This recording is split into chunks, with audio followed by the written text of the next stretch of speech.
Ladies and gentlemen, it is Wednesday, December 17th, 2025. Here's what's coming up on the Owen Report today.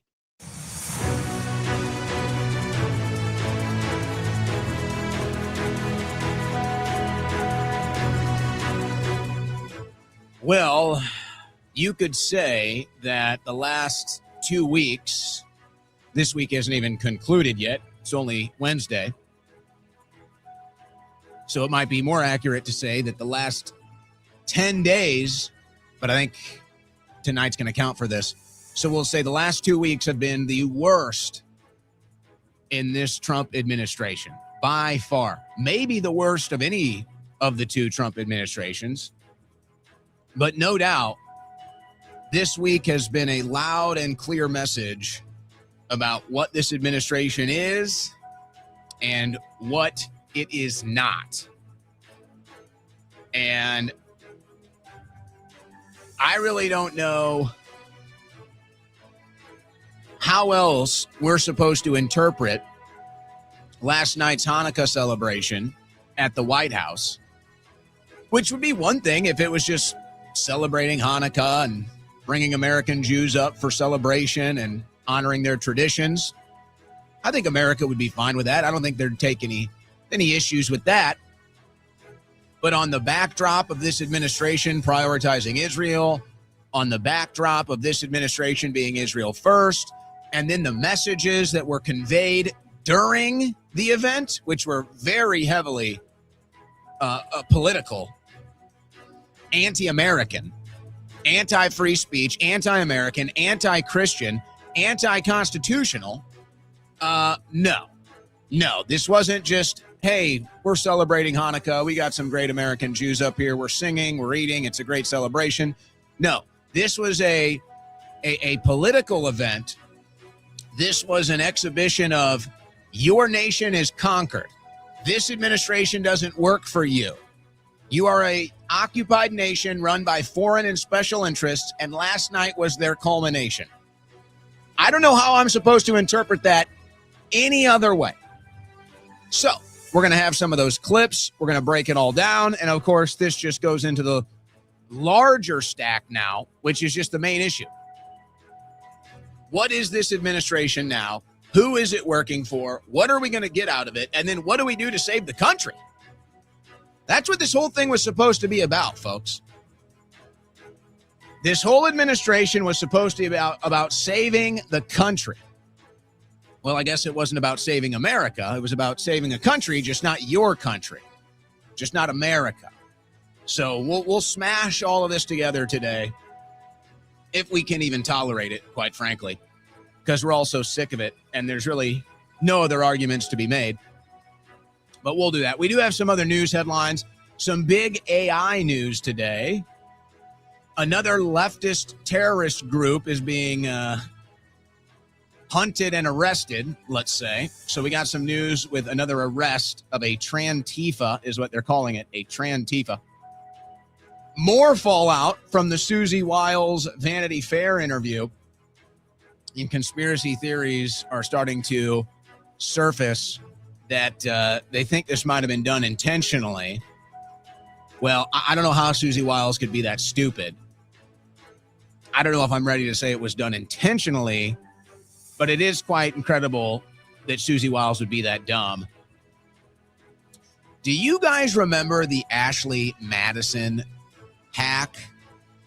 Do you guys remember the Ashley Madison hack I think maybe decades ago now? Caught up some rich and powerful people in that hack. There may be another one. Now, I don't know if it's as bad or consequential or if it will be as the Ashley Madison hack was, but it's a very similar thing. Is your TV spying on you? Well, you might think it already is. It might already be. It might already have the recording devices in it, the cameras. It's connected to the internet.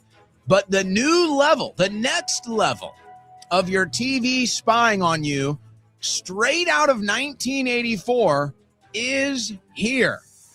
All of that and more coming up on today's Owen Report. This news update was brought to you by OwenSchroyer.store, the official site for Owen Report merchandise.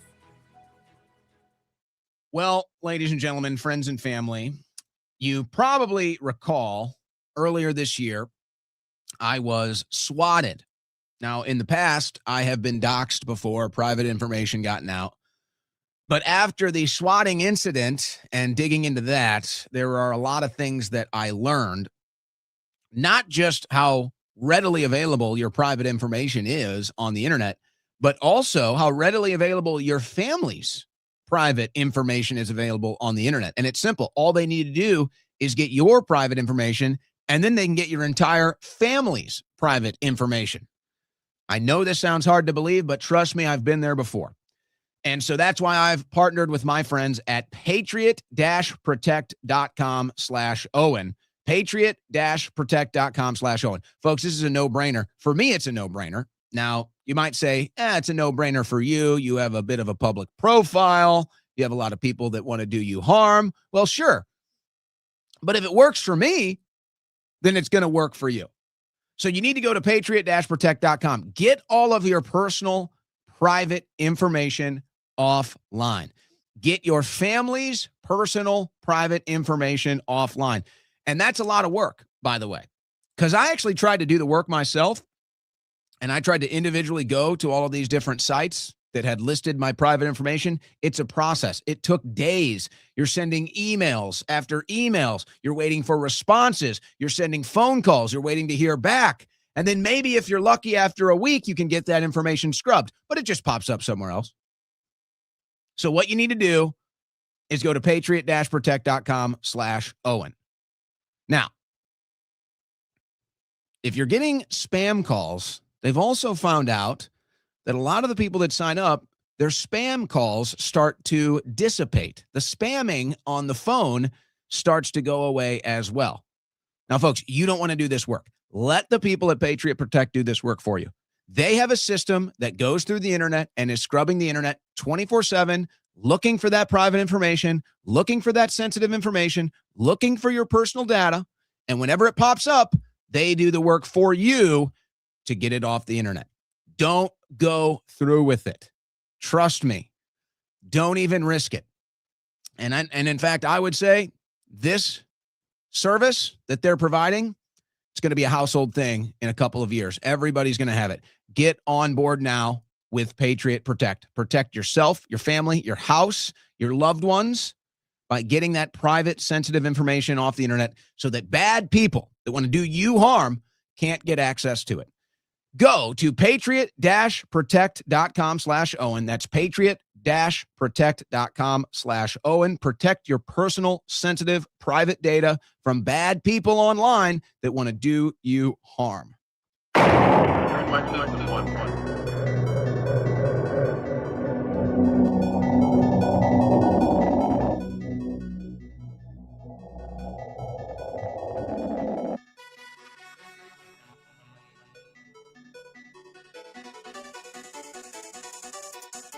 On the cutting edge of news and analysis, the Owen Report with Owen Schroyer.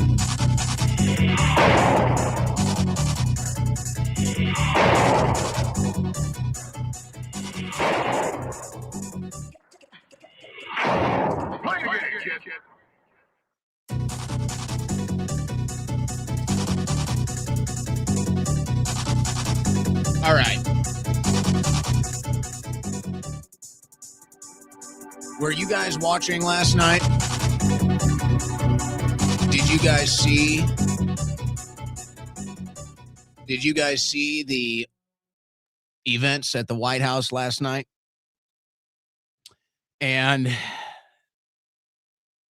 you're watching this and you know, they bully you and they try to have this chilling effect so that if you dare come out today or last night and talk about what was said, you talk about what happened at the White House last night, and they'll say, oh my gosh, anti-Semite. It was a Hanukkah celebration.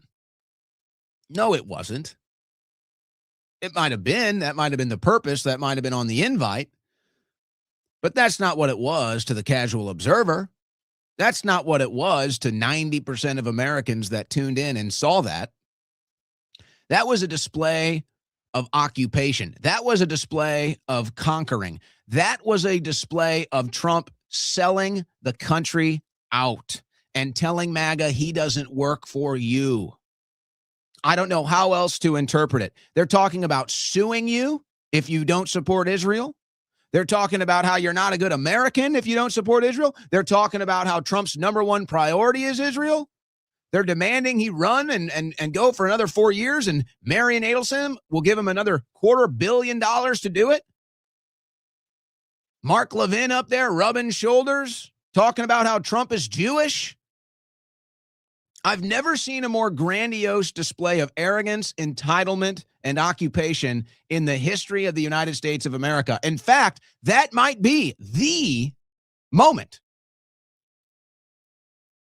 I don't know if there's ever been in the history of this country, it's 250 years almost, I don't know if there's ever been a more lavish, arrogant display of your country being conquered by foreign and special interests. I don't know how else I'm supposed to interpret that. That's how the average American interpreted that. It was disgusting. It was offensive. It was nauseating. So now everybody's kind of sitting here deciding where they're going to go. Everybody's kind of sitting in response to that thinking, well, where do we go? Where do we go? Some people have decided, well, I'm just going to go all in with Trump. He can do no wrong. And I'm going to get more rich and famous the longer I stay around here. I might as well just ride this thing out till the end because I'm going to get the access. I'm going to get the pictures. I'm going to get the paraphernalia. I'm going to be part of this history. I don't really care about America or the reputation anymore. I'm with the establishment now. I'm all in. Then you have other people that are going to see that and say, well, that's strange. That's just strange. I'm reaching conclusions watching this. I'm reaching conclusions I don't want to reach. It can't be that. It can't be that bad. There's no way.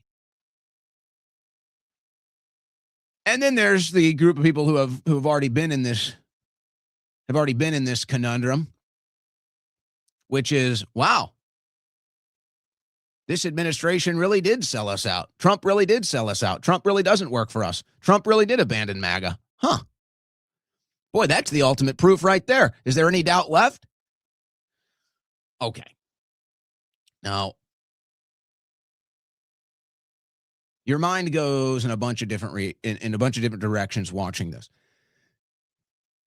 And you have to reach rational conclusions based off of everything you're watching here. And you're watching this last night, and you're just thinking, well, what rational conclusion is an American supposed to reach watching this? Because the neutral observer watching this could only reach one conclusion. You live in Israel. You don't live in America. You live in Israel now. Ooh. What other conclusion am I supposed to reach? That was it. That was the celebration. That was the big moment. But of course, you're not supposed to say anything. You're not supposed to call it out. You're not supposed to have an issue with it. And that's really the icing on the cake right there, is that they can do it, and they can do it right in front of you, and they can dance on top of you. And then when you say, hey, can you stop dancing on top of me? They say, I'm not dancing on top of you, and you're an anti-dancite. Huh? But okay. I'm watching this, and I can't help but think. And again, this is what I'm seeing a lot of commentary today. It's like, there's no way it's that bad, right? Like, there's no way. It can't possibly be this bad. There's no way Trump sold us out like this. There's just no way. There's this stage of denial. I've got a little bit of it. I'm not going to deny. I got a little bit of it. I won't deny it. It's like, no, it can't be. This can't be. Despite all the evidence. So I'm just sitting here and I'm thinking, well,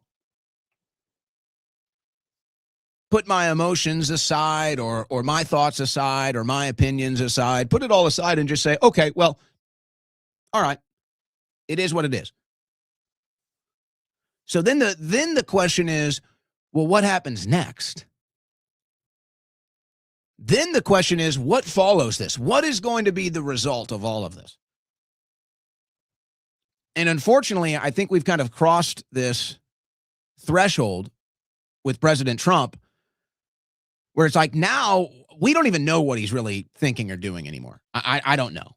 I really have no idea. I can't possibly imagine what he's thinking or doing because I'm sitting here and I'm like, if Trump is thinking clearly, if Trump is the stable genius he claims to be, and he's thinking clearly, and he understands everything that's happening around him and in the rest of America and the rest of the world, then he certainly has to realize that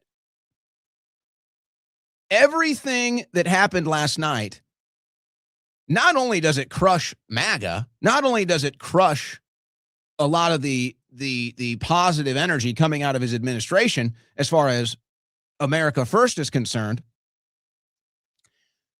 of course, the result of this is going to be more anti-Semitism. Of course it is. How could it not be? And that's why I'm sitting here thinking this is all being done intentionally. There is no way. It's almost impossible for me to believe that this is organic and not being done intentionally. And not to think that there is a larger plan on the other side of this, and they're building this up. They want the anti-Semitism. They want you to know you've been conquered by foreign interests. They want to rub it in your face. They want to make it obvious. They want to make it offensive so that there's some reaction on the other side of it. Because it's so obvious that that's what's going to happen. It's like, duh, 1 + 1 = 2. Oh, stop with the conspiracy theories that Israel is behind anything. And then they do this lavish celebration that's all about Israel at the White House. Oh my gosh, a rise of anti-Semitism. Well, what do you think is going to happen? Because by the way, we're all sick of the World War II mindset, but let's just call it what it is. Why was it that Adolf Hitler was able to rise to power? Because Germans were struggling financially in their own country. Germans were struggling to get access to their own economy. And so it was very easy for Hitler to sit here and say, oh, well, look at all the disenfranchised Germans. Look at all the forgotten Germans. This is Germany. They should be prioritized. And so ultimately, the Nazis reached the conclusions that the Jewish bankers and the Jewish policymakers were the problem. And so the rest is history. The point I'm making is, don't you see how we're in the exact same situation today? The average American is broke. The average American is in debt. And by the way, 99% of the country is not Jewish. So the average American is struggling to get by. They feel forgotten. They feel downtrodden. They feel disenfranchised. And then every time they look up at the news, and every time they look up at Washington, D.C., and every time they look at the big issues being prioritized, it's Israel, Jews, Muslims, Israel, Middle East, Muslims, Qatar, Jews, Muslims, Israel. And here's America neck deep, nose deep, almost drowning in debt. Here's the average American getting kicked around by 5 different jobs, still can't pay their bills. Here's the average American that is one unfortunate circumstance away from going under financially, a car accident, a hospital bill, and they get nothing. And then this administration was supposed to be addressing that. This administration was supposed to be putting America first, and it's done the opposite. And last night was the big reveal. And there's no denying it now. So I'm just sitting here watching. I'm saying, is Trump doing this intentionally? I mean, let's not get into the cue conspiracies here, but okay, well, let's reach a conclusion. It really is true. There has never been a greater moment in this country's history, recent history, where you can sit here and say, okay, there's what's corrupting our country. Okay, there's why America is struggling. Okay, there's where the priorities of this administration lie. And by the way, it's not America. It's not the American people. It's not the average American. It's not the working class American. It's not the middle class American, because the middle class American barely even exists anymore. It's whatever the hell that was last night. So I'm like, is this like a Q level psyop to expose that Israel runs your country? Is this a Q level psyop to expose that Israel and Epstein and Netanyahu and the rest of them run your foreign policy, run your Congress, run your politics off of blackmail, off of purchasing your Congress, purchasing your White House? Because that's all it is. It's never been more obvious. It's never been the bigger topic of discussion. It's the number one topic of discussion. And it's undeniable. So it's like, what do you think the reaction is going to be? What do you think the reaction is going to be from Americans on the left and on the right that are sitting here watching this country get hollowed out, watching this country get picked up, picked apart, and sold for parts? What do you think the average American is going to think as we see our way of life going down the tubes, our cost of living becoming unaffordable, our infrastructure decaying? And here it is yet again, the White House telling you how great Israel is and how they own your country. What is the reaction to that going to be? And there's no way, I can't possibly fathom that this White House doesn't understand this. So that's what I'm saying. I'm like, I'm just forced to reach conclusion. This thing is so insane. Are you trying to make people hate Jews? Are you trying to expose that Israel runs the country? What is the goal here? Or is it really just at face value, you're just owned by Israel? Our government's just owned by Israel. Is that it? Is that just the face value thing? It's just here it is? That had to be the wildest display I've ever seen at a White House event. That had to be one of the wildest things I've ever seen in a political event. I mean, honestly, and this is why the right wing has become such a joke, and Trump is the head of the fish rotting with this vanity project he calls the Trump White House, the Trump administration. It's nothing more than a vanity project at this point. Remember all the right wingers. Remember all the Republicans. Remember all the conservatives. Remember all of the Christians when the Biden White House had those trans people in the front lawn and they were flashing the cameras and taking out their fake breasts that somebody put on a man, and then another woman had her breast chopped off and they were flashing the cameras and doing the whole thing. Remember this? Remember how offended everybody was? Well, that's nothing. That's vanity. What happened at the White House last night is 1,000 times more offensive than a trans dude flashing his fake breasts in front of cameras at the White House. 1,000 more times. Because at least with that, it's just like it happens and okay, that's it. Last night was your country has been sold. Last night it was these are the people that own your country. Last night it was these are the people that run your country. Last night it was these are the donor class that I work for and that you're a slave to. And the Constitution be damned. The First Amendment be damned. Christianity be damned. The Constitution be damned. Last night's display was 1,000 times more offensive than some fake-breasted man flashing the cameras in front of the White House. They're not even on the same level. They're not even close. So I'm just like, whoa. Now, Imagine if tonight, and Trump is supposed to speak at 8 o'clock Central. He'll probably be closer to 9 Central. These things are usually late, but we'll see. Trump is supposed to speak tonight. The rumor is, or Tucker Carlson at least broke the news, he was told by his congressional sources that Trump and the White House have been calling meetings and have been telling members of Congress to prepare for war. So is it Venezuela? I guess that's the highest odds that it's Venezuela. Trump has Venezuela surrounded right now. He's doing all the saber rattling with Venezuela right now. We've already bombed a bunch of boats. We've already taken an oil tanker. Trump put out a threatening message last night after the grand ceremony directed at Venezuela. So those are the odds. The favored story tonight is Trump is going to hint or directly call that we're going to go to war in Venezuela. Folks, if that happens tonight, I don't know what we do. I don't understand.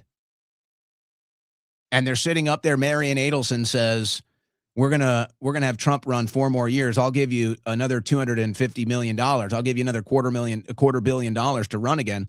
I'm starting to think that might actually happen. I'm wondering if Trump even has a choice. I'm wondering if they say, oh, nobody controls Trump. Well, really? Because some things would indicate otherwise. Now I'm starting to think that, yeah, they're just going to put him in there. They might cancel elections. Honestly, at this point, folks, I don't think anything's off the board. I think everything is back in play. I think everything is back in play. I could see Trump canceling elections. I could see Trump canceling elections altogether. Forget about running. Forget about running another campaign. Forget about getting reelected. He'll just cancel them. I'm dead serious at this point. I don't know what else to think. If they come out and announce a war tonight, folks, everything's back on the table. Everything's back on the table. Now, this is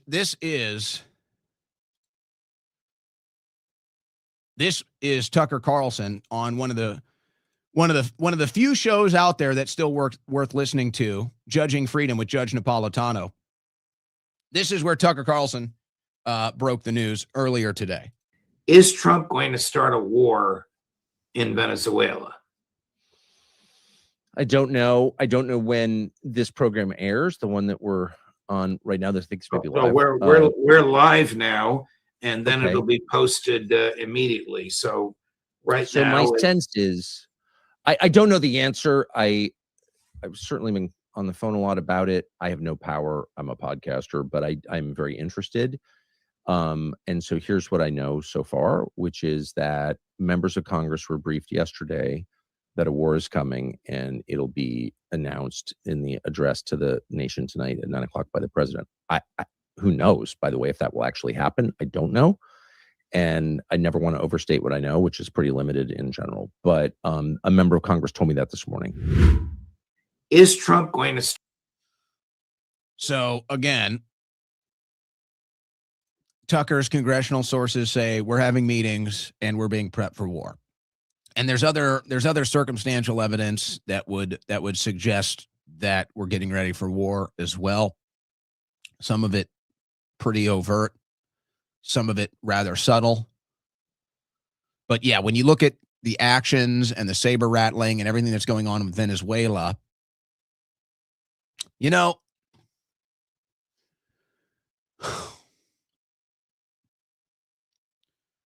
I've been around long enough now. I've been following news and trends long enough now to have a pretty good understanding, a pretty good discernment. And I think it's funny. Maybe funny is not the right word, but it's a little crazy, a little funny in the crazy way. All of these people that we see that do the clickbait headlines, all of these people that do the clickbait headlines and the dramatization and the overhyping and everything else, World War III, bombshell alert, global exclusive, World War III, World War III. And yet, this might actually be that moment, and nobody's saying it. You notice that? If Trump comes out and declares war against Venezuela, what do you think is going to happen? Do you think Russia is going to take that lightly? Do you think China is going to take that lightly? Do you think Saudi Arabia is going to take that lightly? I don't think so.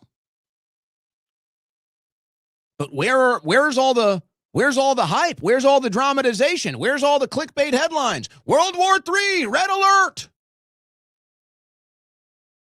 Like this is the real deal. And this is in the Western Hemisphere. By the way, we're not talking about the Middle East. We're not talking about Ukraine. We're talking about the Western Hemisphere now. We're talking about South America.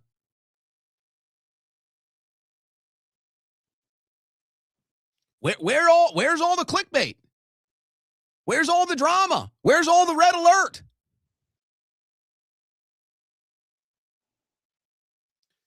I hope that's not what happens tonight.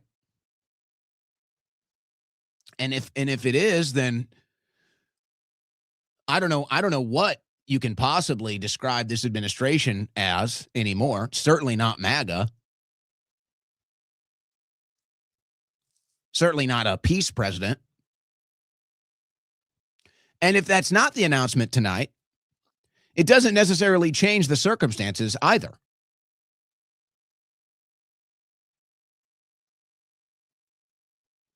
But if that happens tonight, folks, after everything we've seen in the last 2 weeks, and then for that to happen tonight, I'm going to tell you right now where this conversation is going to go. And I'm not the first person to say it. And I'm not even ready to agree with it. But if Trump does decide we're going to go to war with Venezuela or in Venezuela or however it's presented, the talk is going to start that this administration is worse than the Biden administration and that Donald Trump is a bigger traitor than Joe Biden. That's going to be the conversation. And it doesn't matter what you think. It doesn't matter what I think or say. That's going to be the conversation. That will be how it goes.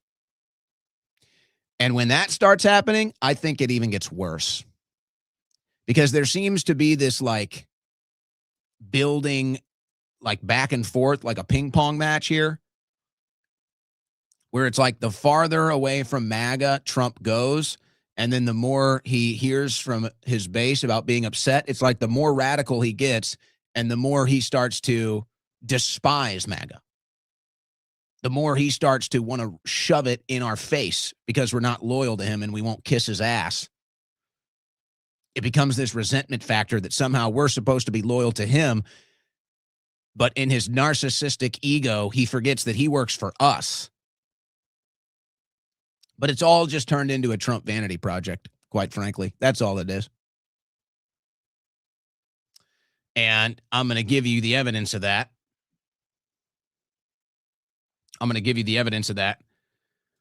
Coming up on the other side here.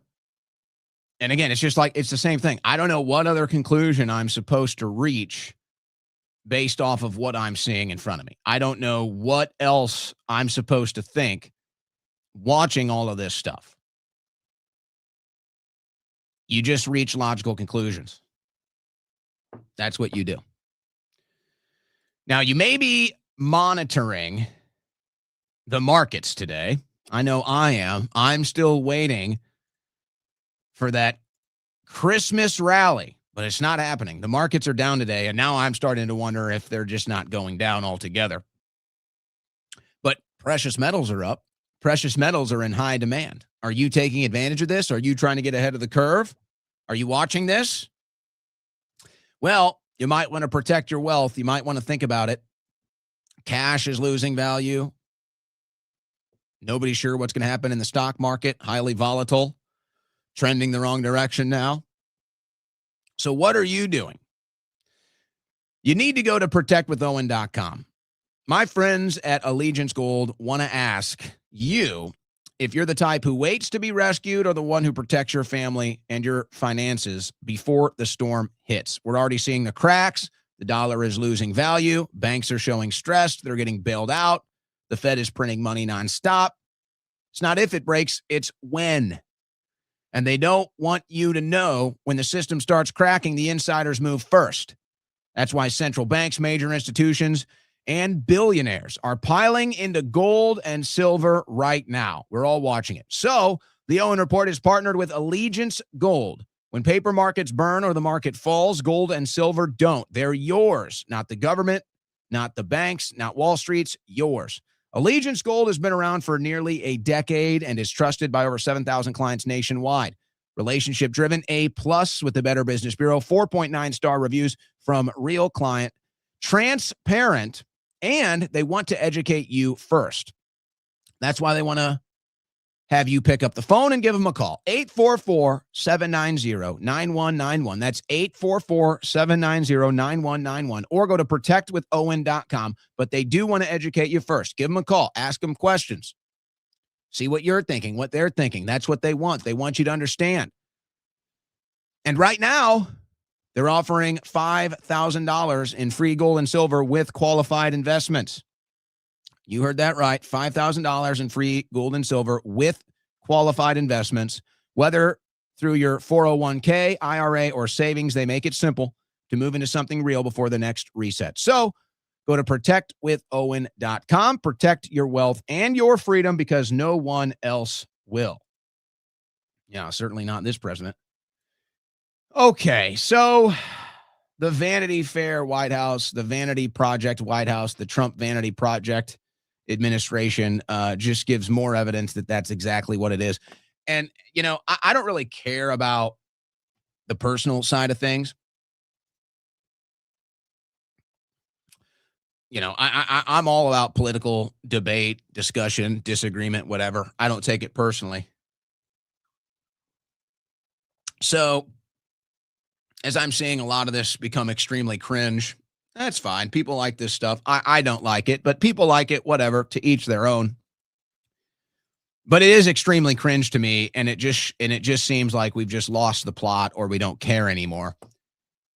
So the White House, of course, these are the people that have all the access. These are the people that make the most money in the industry right now, and they know that, you know, getting access to Trump and getting that Trump boost and everything that comes with it, that's how they make their money. That's how they keep their fame and keep their fortune. So that's what they're into. So they'll sell you out too. But regardless, a lot of people like this. I don't. And I'm going to tell you why. So the White House adds these new things. They've got the presidential portraits out here. And they have added basically new text under the presidential portraits, basically just insulting Joe Biden. They have one that insults Joe Biden and his family. They have one that insults Bill Clinton. They have another one that insults Barack Obama. And so they put these plaques under their presidential portraits. And it's basically these plaques just insulting Biden, Clinton, and Obama. And so you're listening to this and you say, oh, and why don't you like that? We don't like these guys. Oh, I agree. We don't like these guys. But tell me, what are we doing?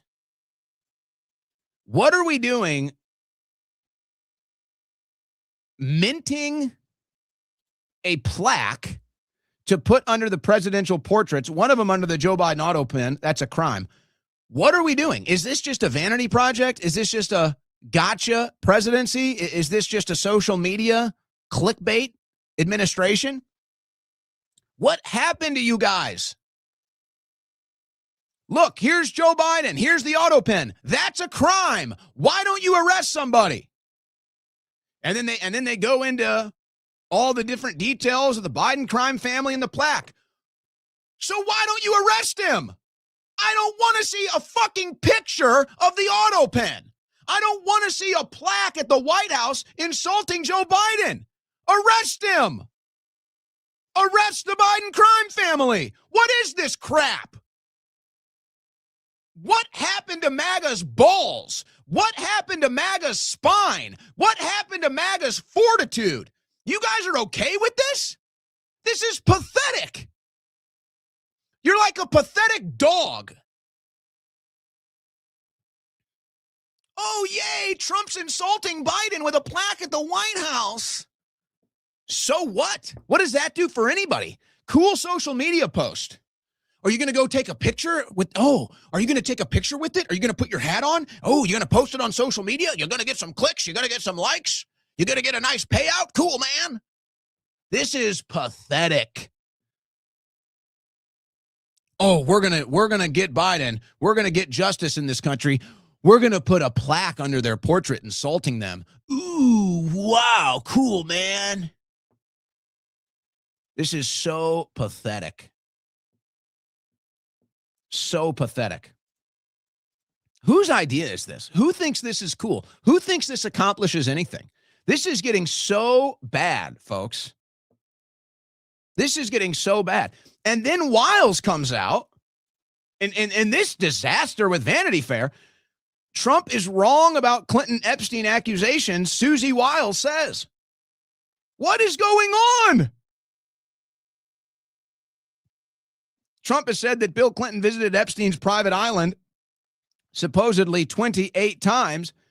Susie Wiles says there is no evidence that that happened to Vanity Fair. Folks, what is going on? Honestly, what is going on? This is out of control. This is insane. And so part of me is like, well, hold on a second now. Do I care about Donald Trump? Is Donald Trump in trouble? Is Donald Trump being blackmailed? Is Donald Trump being threatened? Or is this who he always was? Did he just sell us out? It's just insane. And by the way, we said it a couple months ago. We covered it again last week. And now there's even more people talking about it. It's kind of becoming mainstream. I'm being told that Bongino is out. I'm being told that Bongino might be back on his podcast as soon as January 2026. Now, folks, as I said, if that happens, that's the red alert. That's the red flag. And, you know, I'm not going to take shots at Bongino. I'm not going to do it. There's plenty of room out there for that. It's already happening. I'm not going to do it. I actually start to feel bad at this point. And I know that that sounds kind of tacky and weak for a guy that was just ranting and raving. And so that's a fair criticism. I'll admit it. But here's why I feel bad. Because I do think whatever character flaws, personal flaws, whatever flaws Bongino has, I don't know him. He's flawed like anybody else. I do think that he was a true believer. I do. And I do think that I do think that he wanted to be a part of something and kind of seal his own legacy with something that, of course, he's been talking about for years as far as the deep state, draining the swamp, the Epstein client list, whatever. And I think he really thought that he could get in there and be a part of it. I don't think he thought it would be easy. I don't think he was disillusioned that it would all just happen naturally. But I feel like this is it. If Bongino leaves, I feel like that's it, folks. I feel like it's over. Why else would Dan Bongino leave? Now, there might be some personal reasons, and I'm sure it's weighing on him. He's been public about some of that. So you could be a little sensitive to that.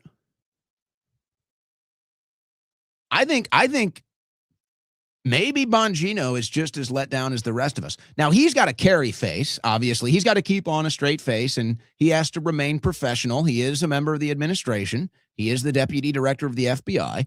So he's carrying himself as is in that manner. But, folks, I feel like if Bongino really thought that he could get the work done that needed to be done to save this country and get a bunch of deep state scalps and build a legacy that probably, I mean, you could argue no other talk show host would have going back to their show. I mean, that would be unreal. It's like Michael Jordan returning to the Bulls. And then he gets to come back and say, look at what we did. We shut down the leftist terror organizations. We shut down the deep state. We shut down the corrupt federal bureaucracies, but none of that's happening.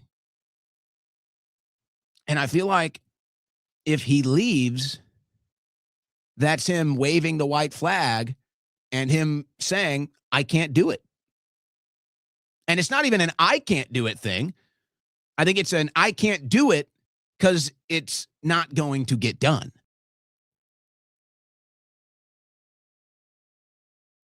So we'll see. I mean, it's all over. I think it's even on the Drudge Report today. Yeah, it's on the Drudge Report. I mean, folks, this thing has become... I mean, what happened to Kash Patel? What happened to Kash Patel? Like, I mean, obviously Pam Bondi's been, Pam Blondie, Attorney General Barbie since she got in. So nobody's really too shocked about that. But it's like, what happened to Patel? What happened to Bongino? What is going on here? To me, that's the red alert. And then I think it becomes, if Bongino leaves, I think exodus happens after that. I think it's the mass exodus because nobody wants to be the first person. Nobody wants to be the first person that kind of shows that the ship is sinking. Nobody wants to be the first person that shows that the cracks are starting to show, or nobody wants to be the first person that is like, I can't do this anymore. I can't be a part of this anymore. I can't work effectively here anymore. I'm out. Nobody wants to be that person from this administration. But I feel like as soon as that person emerges, then the rest will follow. I wouldn't be surprised if Levitt follows. And who knows what else after that. But that'll be a big moment. Now, you have to consider the weight of what we're talking about here. Bongino goes back to his podcast with really no scalps at all. Bongino goes back to his podcast with no deep state arrests, with no draining of the swamp, no shutdown of the leftist terror organizations, no answer on the Trump assassination attempts, nothing on Russiagate, nothing. I mean, there's the basic work that the FBI was doing, and okay, we tip our cap, good job. But this isn't supposed to be basic. So Bongino goes back to his audience kind of empty-handed. What does he do? He's going to have to explain to his audience, folks. He's not just going to go on air like nothing happened. He's not just going to return to his show like, oh, I'm just back covering the news. I don't see it going that way. I see it being dramatic. And he's going to have to come up with an excuse, or he's going to have to come up with the honest truth about what's really going on. But how do you do it? How do you go back like that empty-handed? And again, I'm not going to do the pile on Bongino. There's plenty of that. I'm going to lay off it for now. But I think that's going to be, if Bongino leaves, folks, I think that's the sign. I think that's the red flag. And I think that's maybe the beginning of the exodus of this administration. And I'll tell you, eventually, some in there don't care. Pam Bondi's got a job at Fox News as soon as she leaves, so she doesn't care. Susie Wiles obviously doesn't care. J.D. Vance can't go anywhere, so he's got to play the hand he's dealt. But what does Kash Patel start to think? What do some of the other members of this administration and this cabinet start to think as they see MAGA approval rating tanking, and they start to look around and think, maybe I don't want this reputational damage. Maybe I don't want to be a part of whatever this has become or whatever people perceive it has become. And this is all going to happen very fast. And I told you, get ready. Christmas break. It's going to be a bloodbath. Christmas break. I don't know what it is now, but it's like every Christmas break, there's some huge, big political debate, discussion. It all happens over Christmas break. So it looks like we're going right into it now. Just a week away from Christmas now.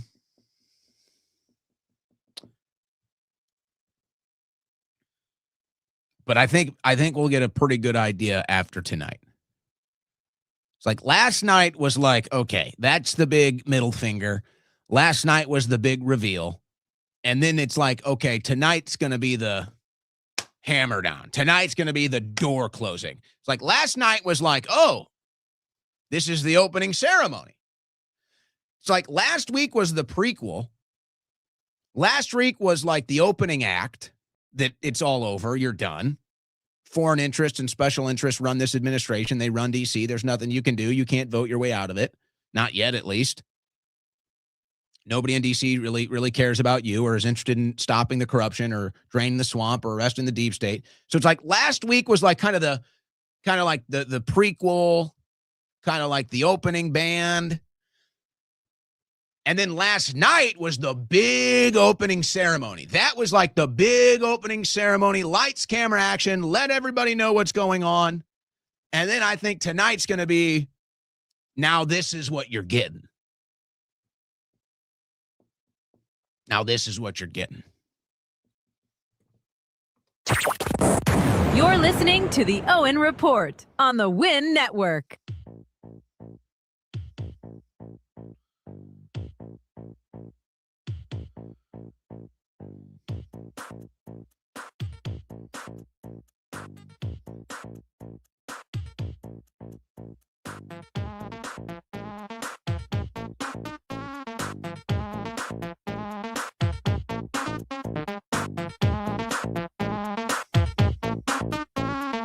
Ladies and gentlemen, your new home for political play-by-play, the Owen Report.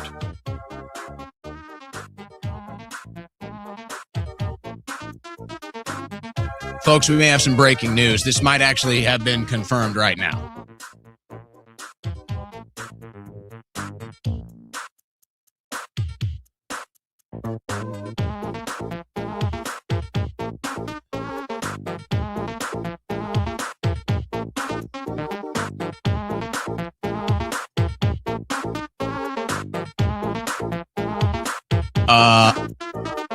I think it's over. I think Bongino's out. I think this is breaking right now. I think this has just happened.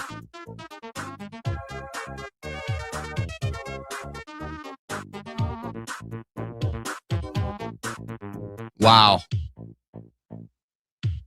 I think it's official, guys.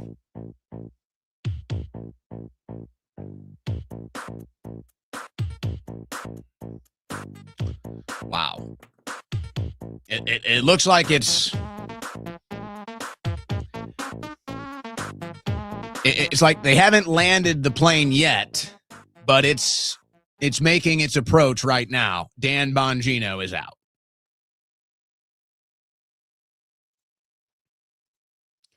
And maybe that's the announcement tonight? I don't know. Seems like a big buildup just for an announcement like that.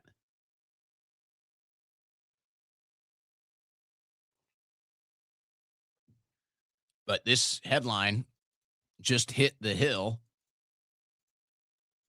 So I haven't seen the statement from Trump. I don't see it on any of the network news right now. Trump on Bongino leaving FBI. I think he wants to go back to his show. So, again, this is nowhere on the network news.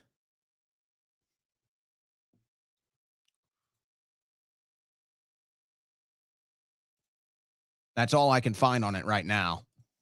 There's some other stories, but they're all basically saying the same thing. Like nobody's confirming it's done, but it looks that way. Now, again, so it just tells me my sources were right, which tells me that they were right all along, and that Bongino actually wanted to leave after the summer. So the sources that told me he was basically as good as done and to come on and report that today also told me that he was as good as done this summer and was getting ready to resign. And then Charlie Kirk got assassinated, and he said, well, I have to stick this out now for this. So Bongino probably wanted to leave a long time ago, folks. This is bad news. This is bad news. Again, my interpretation is this is the canary in the coal mine. My interpretation is Bongino is not leaving this administration if he thinks it's doing good work. Bongino is not leaving this administration if he thinks he can emerge from this work as a hero. To me, Bongino leaves this administration if he feels like he can't emerge as the hero and he can't do the work he wants to do. That's my interpretation. Now, we'll see what he says. They'll probably try to put a good spin on it, probably make it a personal thing. I'm not sure I'll buy it, but we'll wait and see. This is crazy. You know, here's what I'm going to tell you. We got a long show today. We're going to be doing 4 hours today because what I decided is a lot of these nights, what I do is I finish the show and then I just restart a live stream with an interview and a guest afterwards. I think what I'm going to do now is just extend the show instead and just bring on the guest at 6:00 Central and just extend the show instead of doing a separate stream. We're going to do that tonight at least. But it's just like, you know, I got all this news here. It's mostly redundancy factor news. I mean, I've got some breaking news. I got some headlines. But it's like, do I really need, how much more convincing do you need? That's what I'm saying. It's like, I feel like I'm still up here every day convincing you of what you already know. But my hesitation is that there's new people tuning in every day that still don't fully understand it. There's new people tuning every day that are looking for a better understanding, trying to put all the pieces together. And so it's like for them, I feel I still need to cover all of this stuff.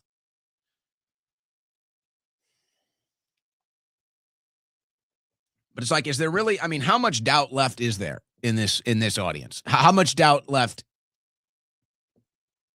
in this audience that we see where this administration is going, or we see what it is and what it's not, or maybe better yet, we see who really runs the country, and it ain't Americans, at least not American loyalists, not American patriots. It's foreign and special interest. And last night was the big show. Last night was the big rub it in your face. It's over. You're conquered. And now I actually think Trump might just cancel the elections. That's how bad I think this deal is. I'm getting blown up on this right now. My phone is just blowing up on this right now.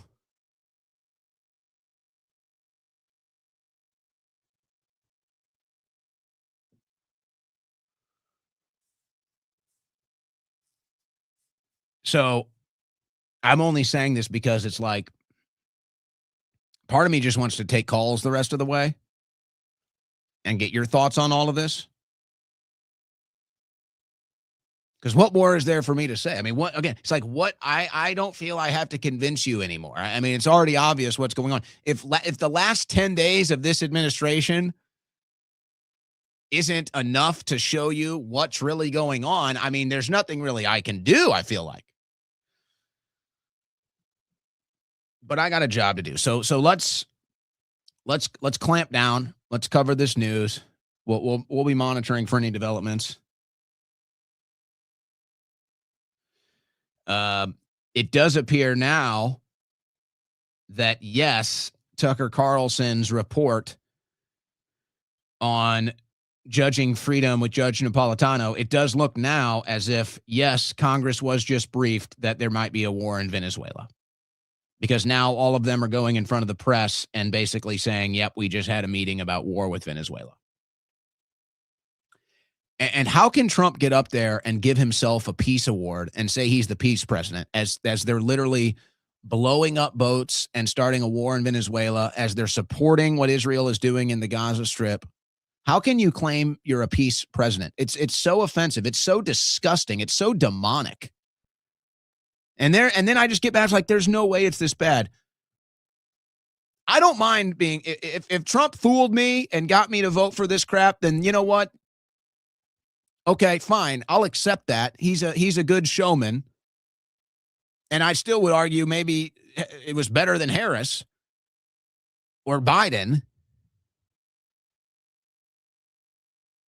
It's like, I just can't believe it. It's just like, why did you do this? What are we doing, man? Why did you sell us out? It can't be, right? This is all a big bait and switch, right? This is all a big bait and switch. This is all a big grand exposure about how corrupt things are so that everybody sees it and everybody gets mad. And then you do the bait and switch and we save the country, right? Like, that's what this is. Like, please tell me that's what this is. If Bongino goes and they announce a war with Venezuela, I think the 1% or the 0.1% of doubt that I have, I think it's gone. I think it's gone. And the entire conversation changes now. And I knew this was going to happen over Christmas break, folks. I knew this was going to happen over Christmas break. And I knew that when we emerged in 2026, that the split was going to happen. I've been saying it for weeks, and now here we are. It's all by design. So let me just try to put my head down and plow through this news. Fifth person arrested in New Year's Eve bombing plot is a Trantifa Marine vet out to recreate Waco on ice. Now, think about this. Think about this. Remember, one of the big pushes from the Biden administration was to get all of these trans people in the military. Well, okay. You get some radical leftist in the military, some radical trans person, indoctrinated, whatever. And then you give them military training and bomb training and all of this stuff. And then they get out and then they turn against ICE. And then they turn against police. And then they turn against America. Do you think that all just happened as a coincidence? Or do you think they did it intentionally? I doubt this will be the last one. But now it's veterans with military training, because Biden put them in the military. DA's office says it won't use certain statements Luigi Mangione made at station following arrest. So here's the latest on this. They have a bunch of evidence in court that they're going to have to dismiss, or the defense is trying to get dismissed, because it was illegally obtained. So basically they searched him without a warrant, and then they got these statements from him without reading him his rights. So some of it is going to be tossed in court. Now, to me, this is the philosophy of our judicial system, and this needs to be how it's approached, in my opinion. We don't have a system of laws. We have laws. We have an infrastructure of laws, and we believe in law and order, but we are not a system of laws. We are a system of justice, and there is a big difference there. Because sometimes the law doesn't always equate to justice, and that's why we have a court system, and that's why we have a jury. So here's how I think this should go, in my opinion. The evidence that was obtained illegally is going to have to be removed from this case. It just has to be. And the police officers that illegally obtained the evidence have to be punished. It has to go that way, folks, because we do have laws in this country. But the goal is justice. We have laws, but the goal is justice. This is how this needs to go. If the evidence obtained illegally by law enforcement is the most damning evidence and basically proves beyond a reasonable doubt that Mangione did it, then the jury has to see it. They have to see it. And I think the appropriate way for a judge to go about this would be to review it, make his own decision of how relative it is to the case or not, present it to the court, and then say, we have to strike this from the evidence. We have to strike this from the record because it was obtained illegally, and we're going to have to look at the law enforcement officers that obtained it illegally. But the evidence is so important here that I do believe the jury at least needed to know and see it, even though it was obtained illegally. And I know we're kind of flirting here. We're kind of flirting with rights. And so I understand I'm kind of treading on our rights here, and I don't really like it. But the goal here needs to be justice. And if Mangione did this, you can't let him get away with it. And if the evidence was obtained illegally, then the officers need to be in their own trial.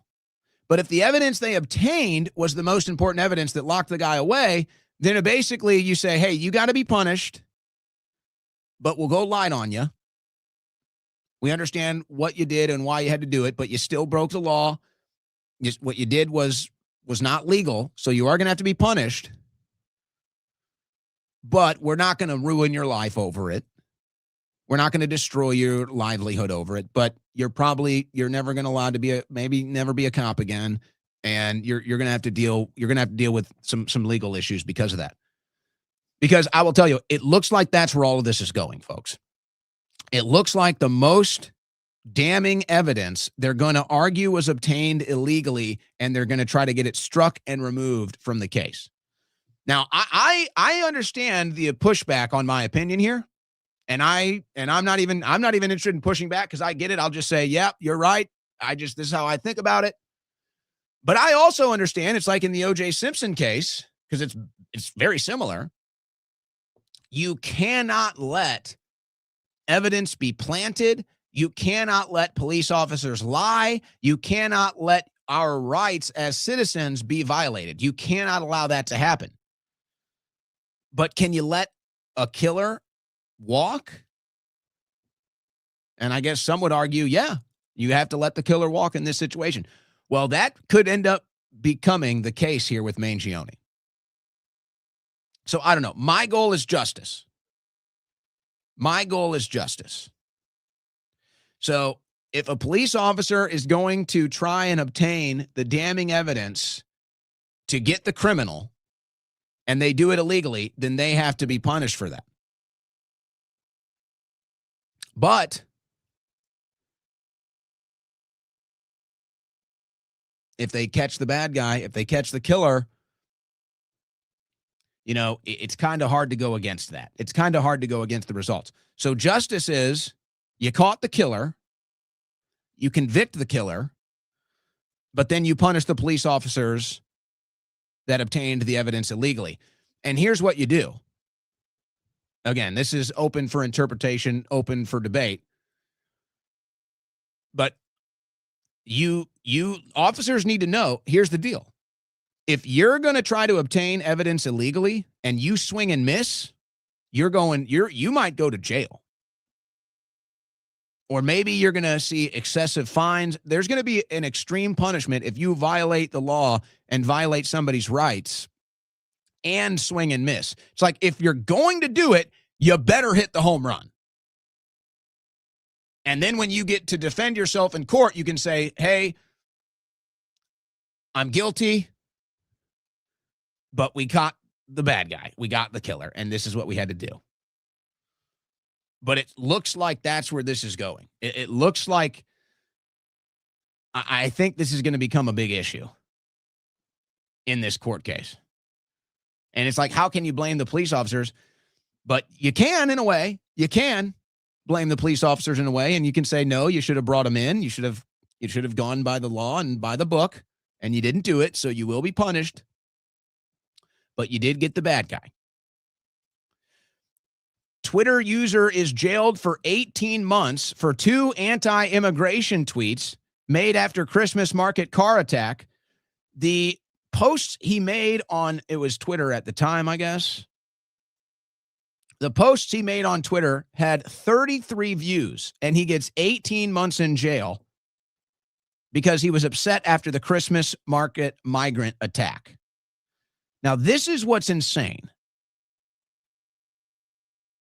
So if you say something bad about a migrant who just killed people on Christmas, you're going to get punished. You're going to jail. But look at the other side of that coin.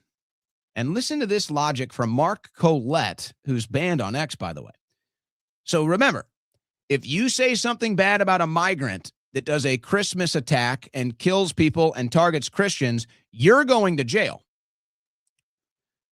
A handful of Jews get killed in Bondi, Australia, and immediately we have outpourings of support, international grief, and of course, calls to change both speech laws and firearms legislation. Hundreds of thousands of white women and girls are attacked, sexually abused, raped, and murdered by migrants all over the Western world, and the reasonable suggestion that we end immigration is met with cries of racism and bigotry and completely shot down as politicians reaffirm their commitment to open borders. If the influencers that you follow haven't woken up to who wields disproportionate power in the West, maybe it's because they have been on a trip, an all expenses paid trip to the wall, to Israel. Now, folks, I'm just a logician, if you will. I look for logical consistency. And how can you not see the illogic here? So a migrant attacks Christians and you say something bad about the migrant, you're going to jail. A migrant attacks Jews, and then you better say we have to do everything we can to protect Jews, and you can say whatever bad thing you want about that migrant, even more so if it's a Muslim. But if white people are the victim, then you're not allowed to do it. Explain that. Well, maybe that's because the people that maybe that's because the people that run this administration and influence this administration are actually anti-white bigots. Could that be the case? Well, certainly what it sounds like here from Rabbi Shmuley. Unlike Europe, where anti-Semitism is almost ingrained in the DNA of European nations. Ingrained in the DNA. So they're saying you are, because you're white, you are an anti-Semite. Because you're white, you are a bad person. Because you're white, you are a bigot. And what do you think they want to do to you? And they say this out loud, folks. Josh Hammer. Jew hatred is inherent in European DNA. Europe will never change. Jew hatred is inherent in its collective DNA. Mark Levin says the same thing. The guy that was up there hugging Trump, humping Trump at the White House, he says the same thing. You are inherently a bad person if you're white. And these are the people that run this administration. And now you see why. If a white person in a majority white country is attacked by a migrant, if a Christian in a majority white country is attacked by a migrant, and you dare say something negative about that migrant, you're going to jail. But if a Jewish person is attacked by a migrant, then we have to do everything under our power to make sure the Jewish person is protected. But for the white Christian people, you better shut up and get raped and murdered. And maybe that's because you're inherently bad because you're European. Maybe that's because you're inherently anti-Semitic because of your DNA. By the way, last night, I almost don't even want to get into it, to be honest. I got all those stuff from last night. I don't even know if I can handle it. But did you know, they had the big, for the first time ever, they had a menorah in Washington, D.C. on government grounds. So it's the first time ever there's been a menorah in D.C. Did you know in 1989, the Supreme Court ruled in Allegheny versus the ACLU that you could not have a Christian nativity scene displayed on government property? Did you know that? but you can have a menorah. Did you know that? Look that up. 1989 Supreme Court ruling, Allegheny versus ACLU. You are not allowed to have a Christian nativity scene on government property, but you can have a menorah. So you go to the White House, what do you see?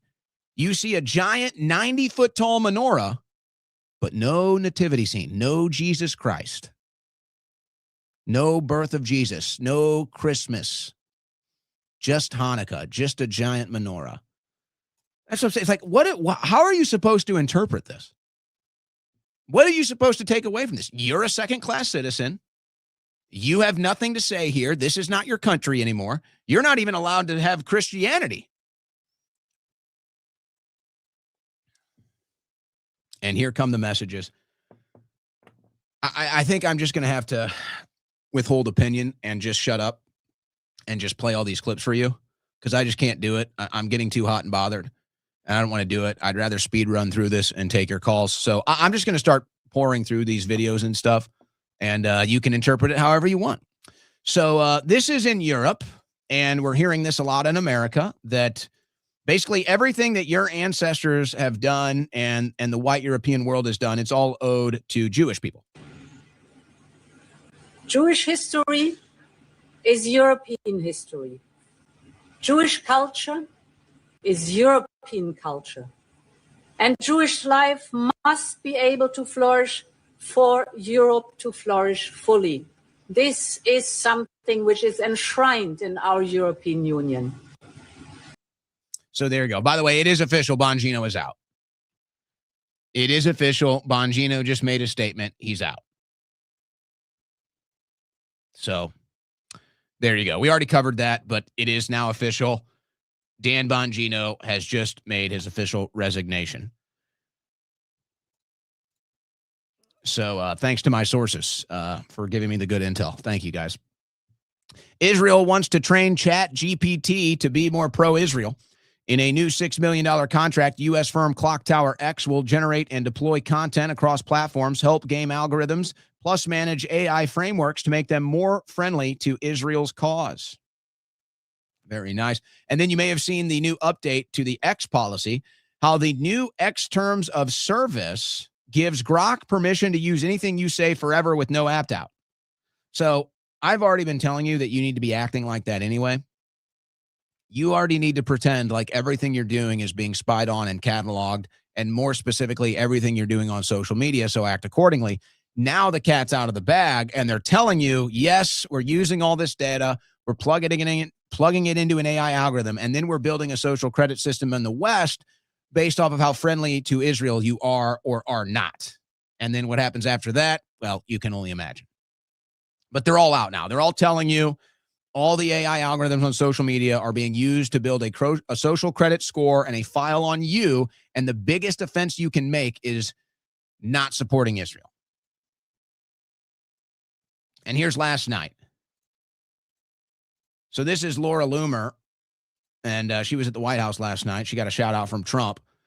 She says, for the Jew haters who have infiltrated the Republican Party, last night, President Trump made it very clear that he is never going to abandon the Jewish people and blah, blah, blah. So basically, here's the translation. This is Israel first. You live in the United States of Israel. This isn't about Jew hate. Everybody knows that's a big, giant lie. Is there Jew hatred? Yes. Is there anti-Semitism? Yes. Is it a rising problem? Yes. But that has nothing to do with foreign policy, and that's not the debate that we're having. But that's what this is. So this is loud and clear. Again, this is all last night. You either support Israel or you're not welcome. You're not welcome in this administration. You're not welcome in American politics. You are now conquered. You are now occupied. Israel runs your country. And if you don't support it, you're now going to be a second-class citizen. I can't even play the clip. I can't even deal with it. This is even more alarming. And Harmeet Dillon shows this video. She says, I am reputed to sue the ass off of anti-Semitic activists in our country. So anti-Semitism is a crime now. And the Assistant Attorney General will sue you for the crime of free speech, or anti-Semitism. Listen, And boy, you got some good people. Harmeet, thank you very much. Harmeet Dillon is here. And she sues the ass off of anybody that is anti-Semitic. She's doing a lot of them right now. Okay. All right, let's continue. The new CBS, run by top IDF donor Larry Ellison and top Israeli propagandist Barry Weiss. Let's see what's going on over there. So anti-Semitism is a shape-shifting conspiracy theory, and what it shifted into today is this Israel-related Jewish hatred, Israel-related violence, and it is lethal. No, when any group is under attack, you're looking for government intervention, of course, and then also civilian allies. So as we stand here right now. So let me translate what was just said. If you say anything anti-Semitic, you're going to jail. Okay. Here's an ironic, double ironic, unintentionally, I think, headline from the Babylon Bee. Groundbreaking new study finds Islamophobia may be partially caused by Muslims killing people all the time. Ha hee hee, ho ho. Now do anti-Semitism. Now do anti-Semitism. In fact, let me actually skip forward to a video here.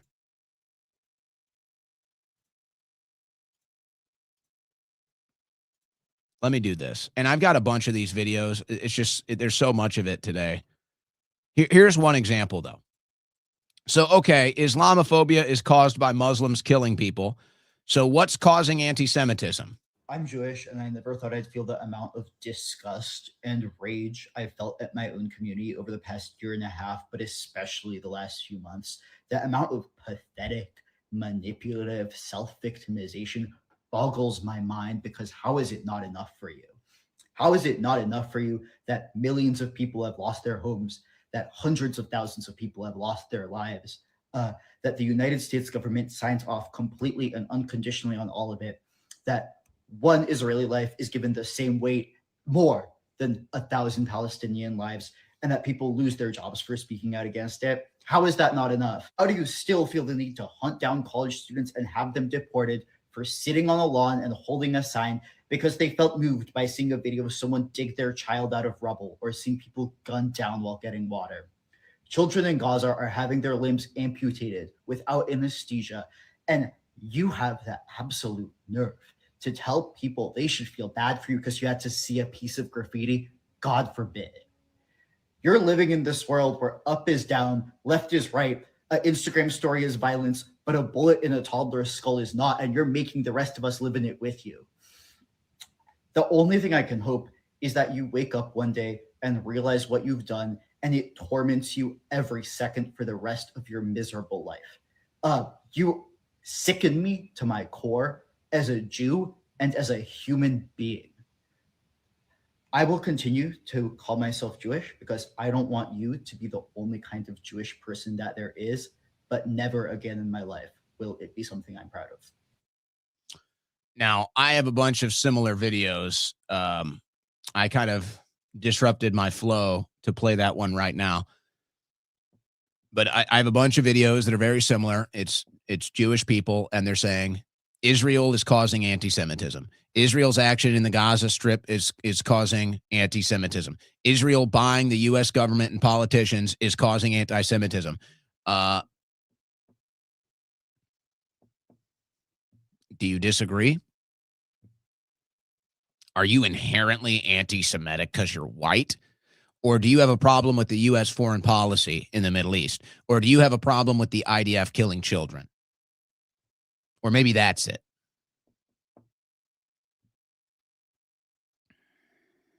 So we go back to Bondi Beach, and there's a lot of craziness happening there as well. Let's just dive in. שמעתי אתמול שראש הממשלה פנה לראש ממשלת אוסטרליה ואמר לו שהטבח הנורא המזעזע. So basically, this Jewish woman is blaming Australia's government for not doing enough to combat anti-Semitism, and that's what led to the killing. But here's somebody that was actually there, and listen to what she has to say. These police officers were hiding behind a car. I tried to grab one of their guns. The other one grabs and he says, no, I'm trying to grab for his gun. These men, these police officers, they know who I am. And I hope they're hearing this. You are weak. You could have saved so many more people's lives. They were just standing there, listening and watching this all happen, holding me back. 2 police officers. Where were the others? Not there. Nobody was there. Everyone, the public, helped. Nobody else. My little 3-year-old was saved by a pregnant woman who saw her crying and screaming, Mummy, Daddy. We were there. There was not. Do you know how long did it take for police to come? How long did it take? It was just... No one. Everyone was too scared. Yeah. So not only did the police virtually stand down and stop people from trying to stop the shooter, the only person that did was a Muslim man. And even though it was a Muslim man that saved the day and potentially more people's lives, including Jewish people, even after that, they still dared to come out and say every Muslim is evil, even after the Muslim man was the hero. I have a weird suspicion that Trump's over-the-top loyalty to Israel is going to start biting him in the ass in the Gulf nation states, specifically in Saudi Arabia. But this is just weird. Saudi Arabia condemns Israel's approval of 19 new West Bank settlements. So Israel's moving into the West Bank. They're encroaching in Gaza, the Golan Heights. Trump was bragging about giving them the Golan Heights. And none of this was supposed to happen. The deal that was reached with the Gulf nation states and Israel is that Israel wouldn't expand its borders into these areas and wouldn't kick out the people that lived there. And now they're doing it. And the Gulf nation states are saying, well, here we go again, President Trump. We told you that Israel would not abide by the deal. And now here they are. Once again, every other time, they violate the ceasefire. They violate the peace deals. This is why we can't deal with these people, because you can't trust them.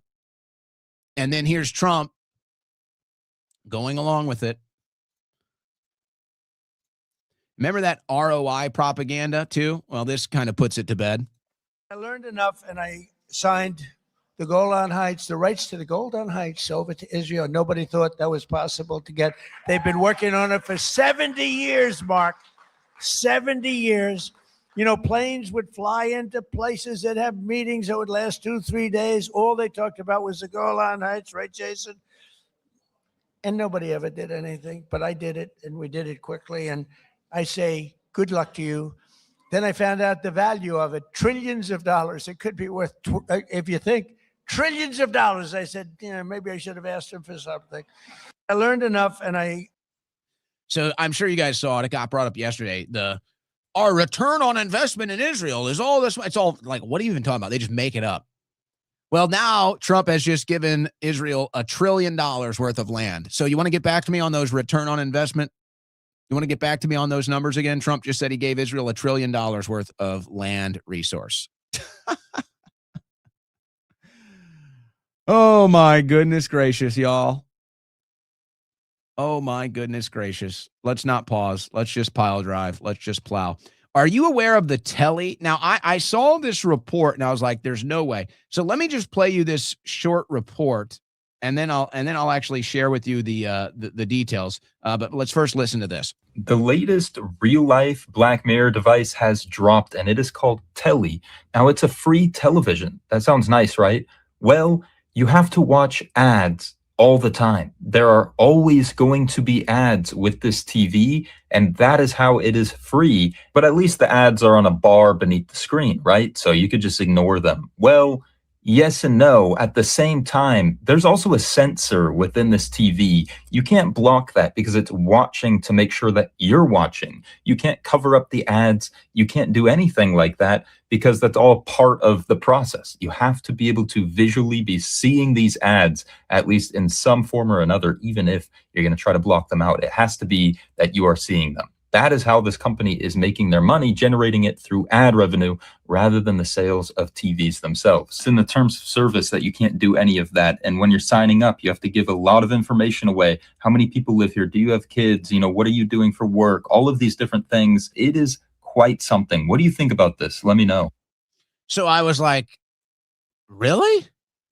Well, you can go to their own website, and exactly as he described it, the telly. And this is actually a combination of Orwell's 1984, especially if you've ever watched the movie. They do a good interpretation in the movie of this.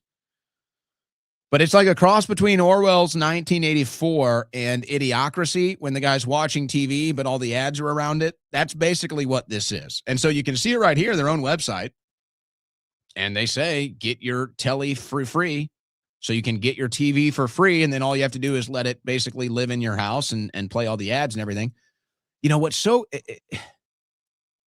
This is your in-home TV spying device. This is your 1984 TV with the camera and the recorder and the ads and everything going on.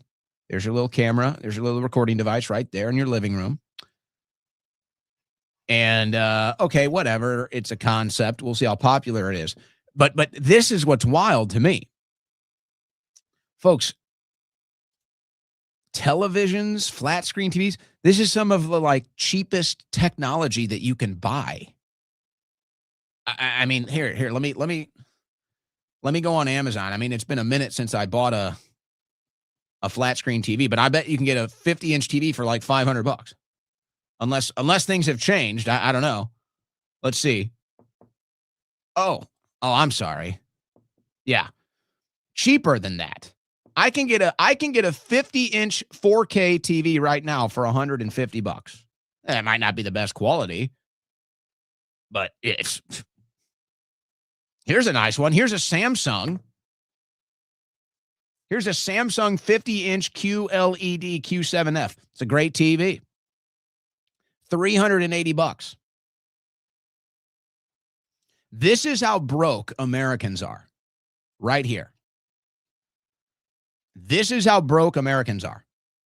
So if I wanted to get a cheap 50-inch TV, I could get one for $150. If I wanted to get a nice 50-inch TV, top of the line, I could get one for under $500.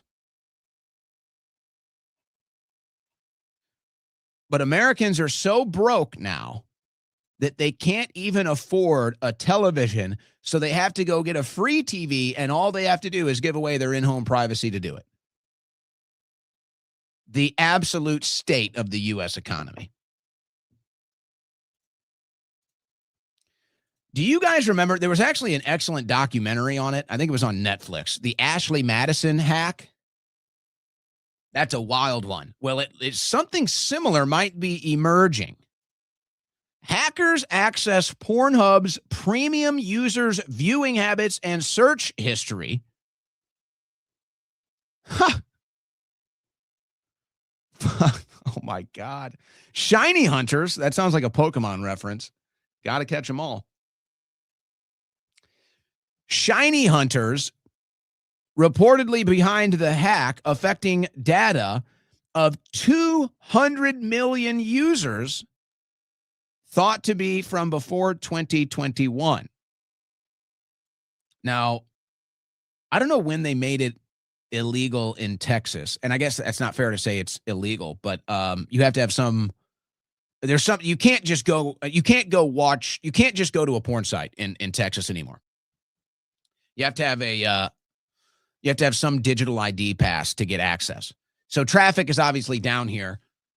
So I guess if you're in Texas, you're not too concerned. Whatever other states are on board with this. But I don't think that happened until like 2023. So can you imagine? I don't know what would be worse. The Ashley Madison hack, where they have you cheating on your spouse, or a Pornhub hack where they can find your account and all the videos you watch. Wow. Well, let's just say this. Make sure that none of that is a problem for you. How about that? That's all it is. Make sure that you don't end up in a situation where an Ashley Madison hack is going to expose you cheating on your spouse.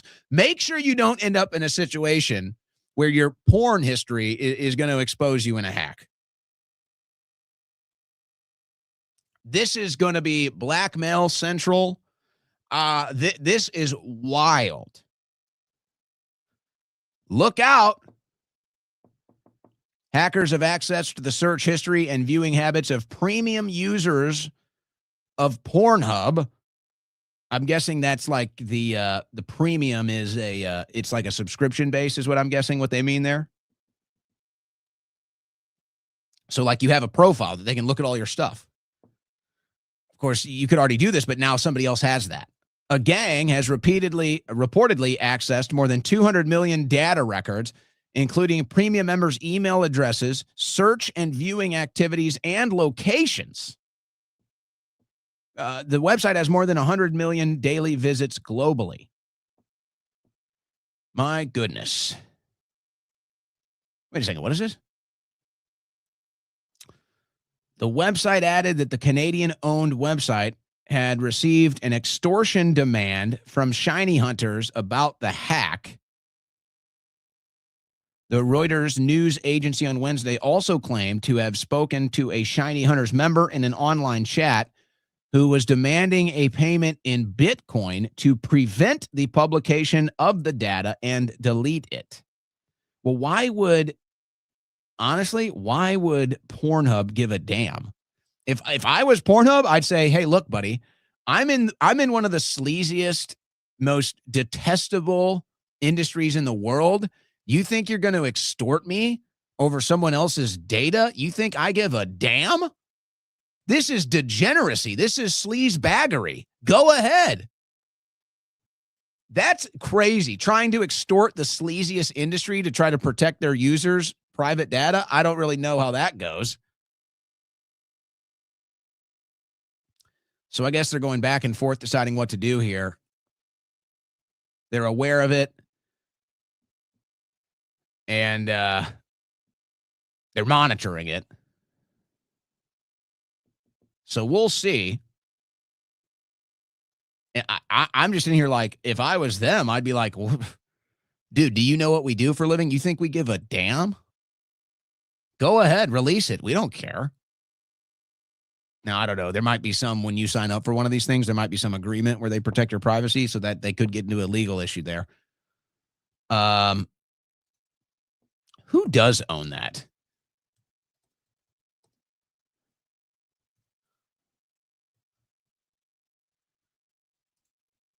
MindGeek, formerly MindGeek. It's now ILO, headquartered in Canada.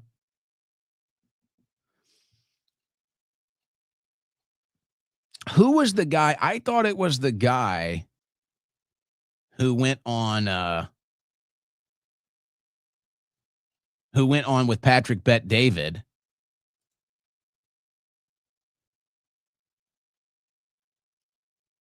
Yeah, here it is. This is the guy. I think this was the guy that went on Patrick Bet David. How an ordained rabbi ended up owning the world's most famous porn company, Pornhub. A rabbi.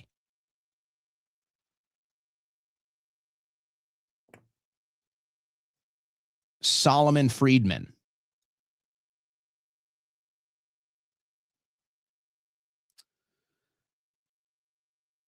Yeah. Yeah. You know, I wonder if a Muslim owned Pornhub, I bet you they'd be trying to shut it down. If a Christian owned Pornhub, then they would obviously be calling out the double standards or the ethical issues there. But I guess since it's a rabbi that it's okay. I guess that's fine. No problem there. It's like, I don't even believe this. I'm like, is that true?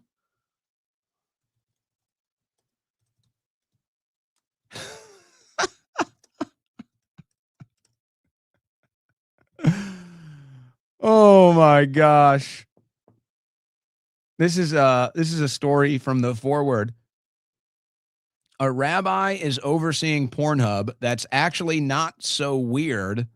Solomon Friedman is trying to improve ethics at the massive porn site.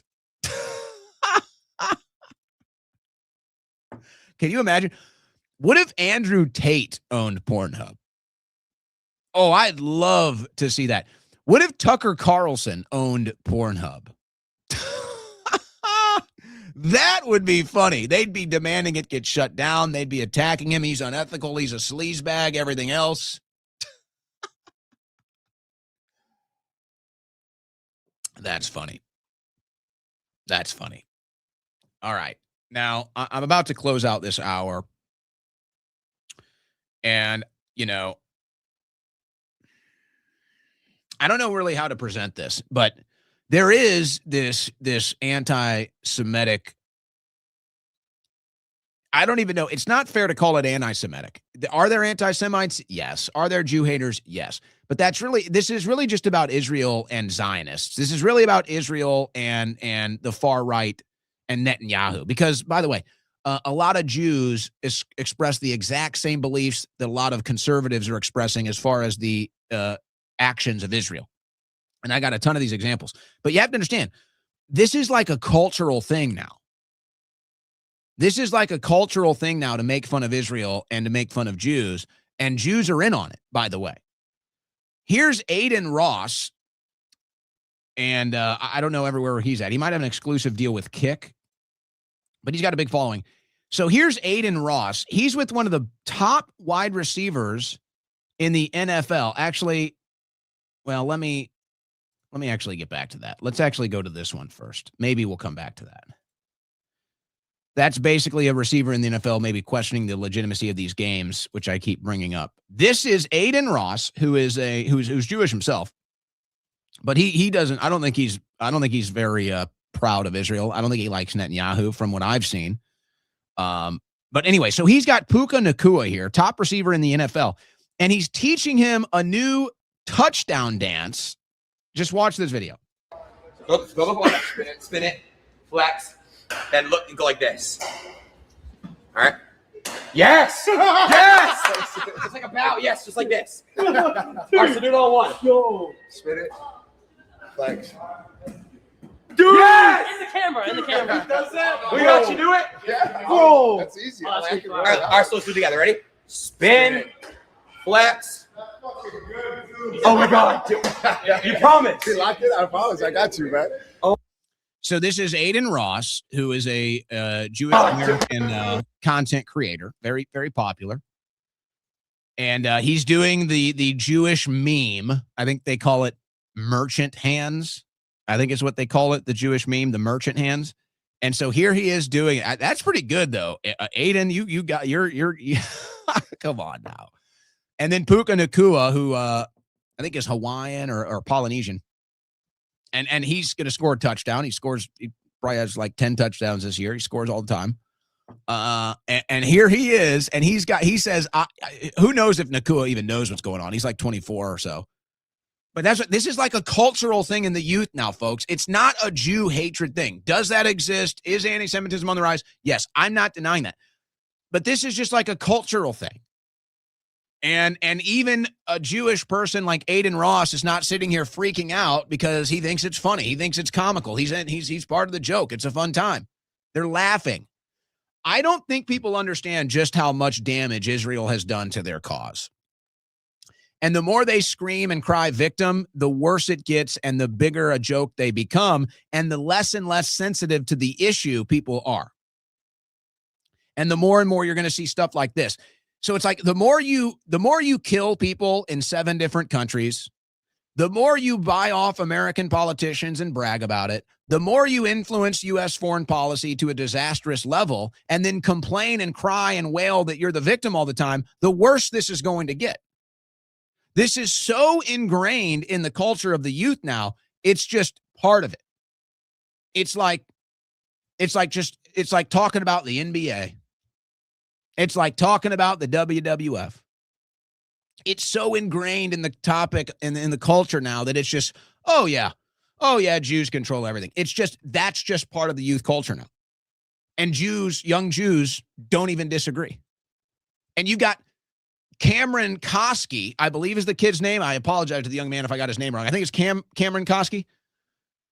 And he was one of the survivors of the Florida high school shooting, Stoneman Douglas High, and he's running for office. And he just went on, I think it was Piers Morgan, and he's like, Israel is causing the issue.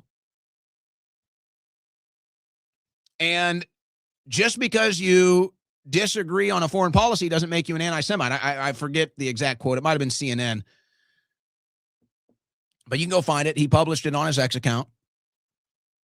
I'm telling you, like, guys, you don't understand how ingrained this stuff is now. And it's not coming from a place of hatred. I think I've got so many examples of this in my stack.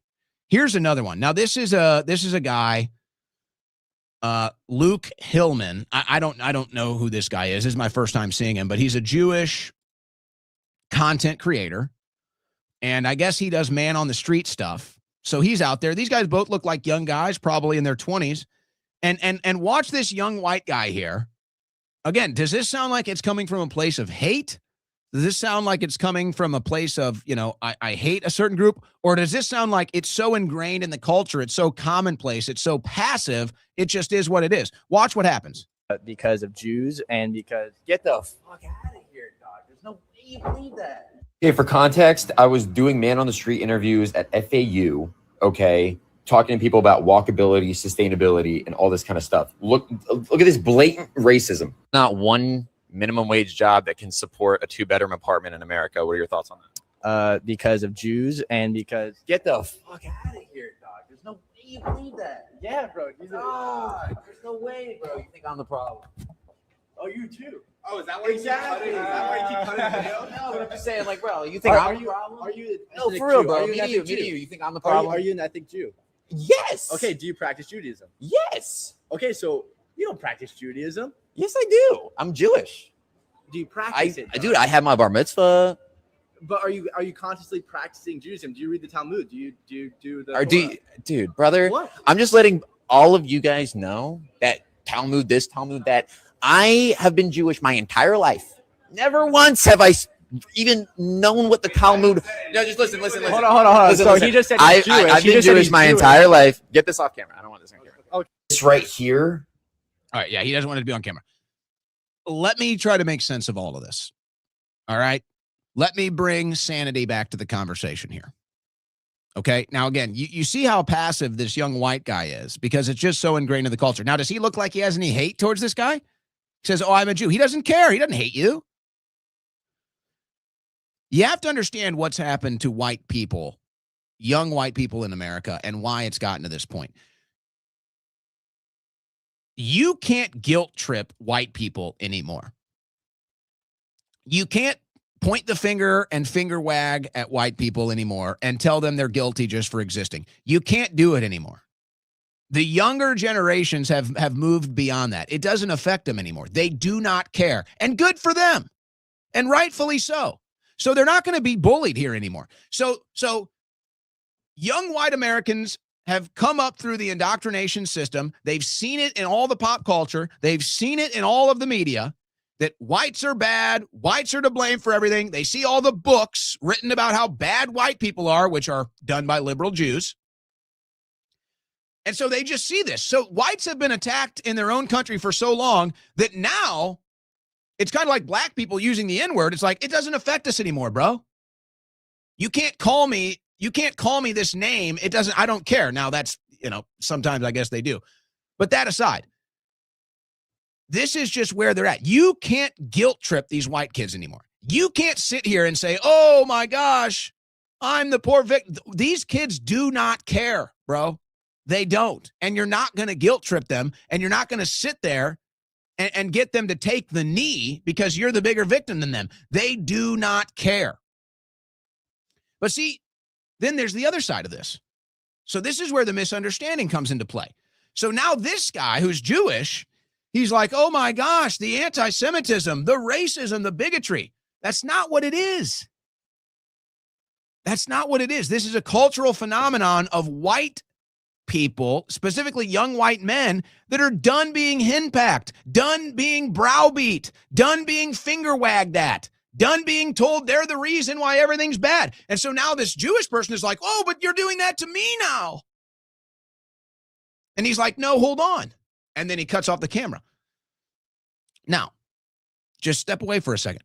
What do you expect a young white man that follows politics to think when they see what's going on with this administration and they see that the Jewish class is the biggest victim class, it's the biggest donor class, Israel is the biggest recipient of foreign aid, Israel controls our foreign policy, they're the biggest benefactor, anybody that says anything bad about Israel gets targeted?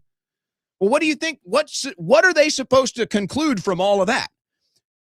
But then there's another misunderstanding, and the guy cuts off the camera for whatever reason, but this might have worked itself out. And he's like, hey, I have nothing to do with that, which is true. The average American Jew or even Israeli Jew has nothing to do with any of this.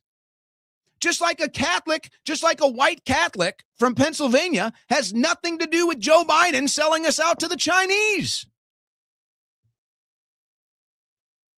Just like somebody that is born and raised into the Catholic Church has nothing to do with Catholic priests raping boys. Just like any member of a Catholic congregation in Italy has nothing to do with the Vatican and the hidden history and the catacombs. So that's the problem here. But most have already understand that. Most just move beyond that, and it's just a cultural thing. It's just a funny thing. But that's the disconnect.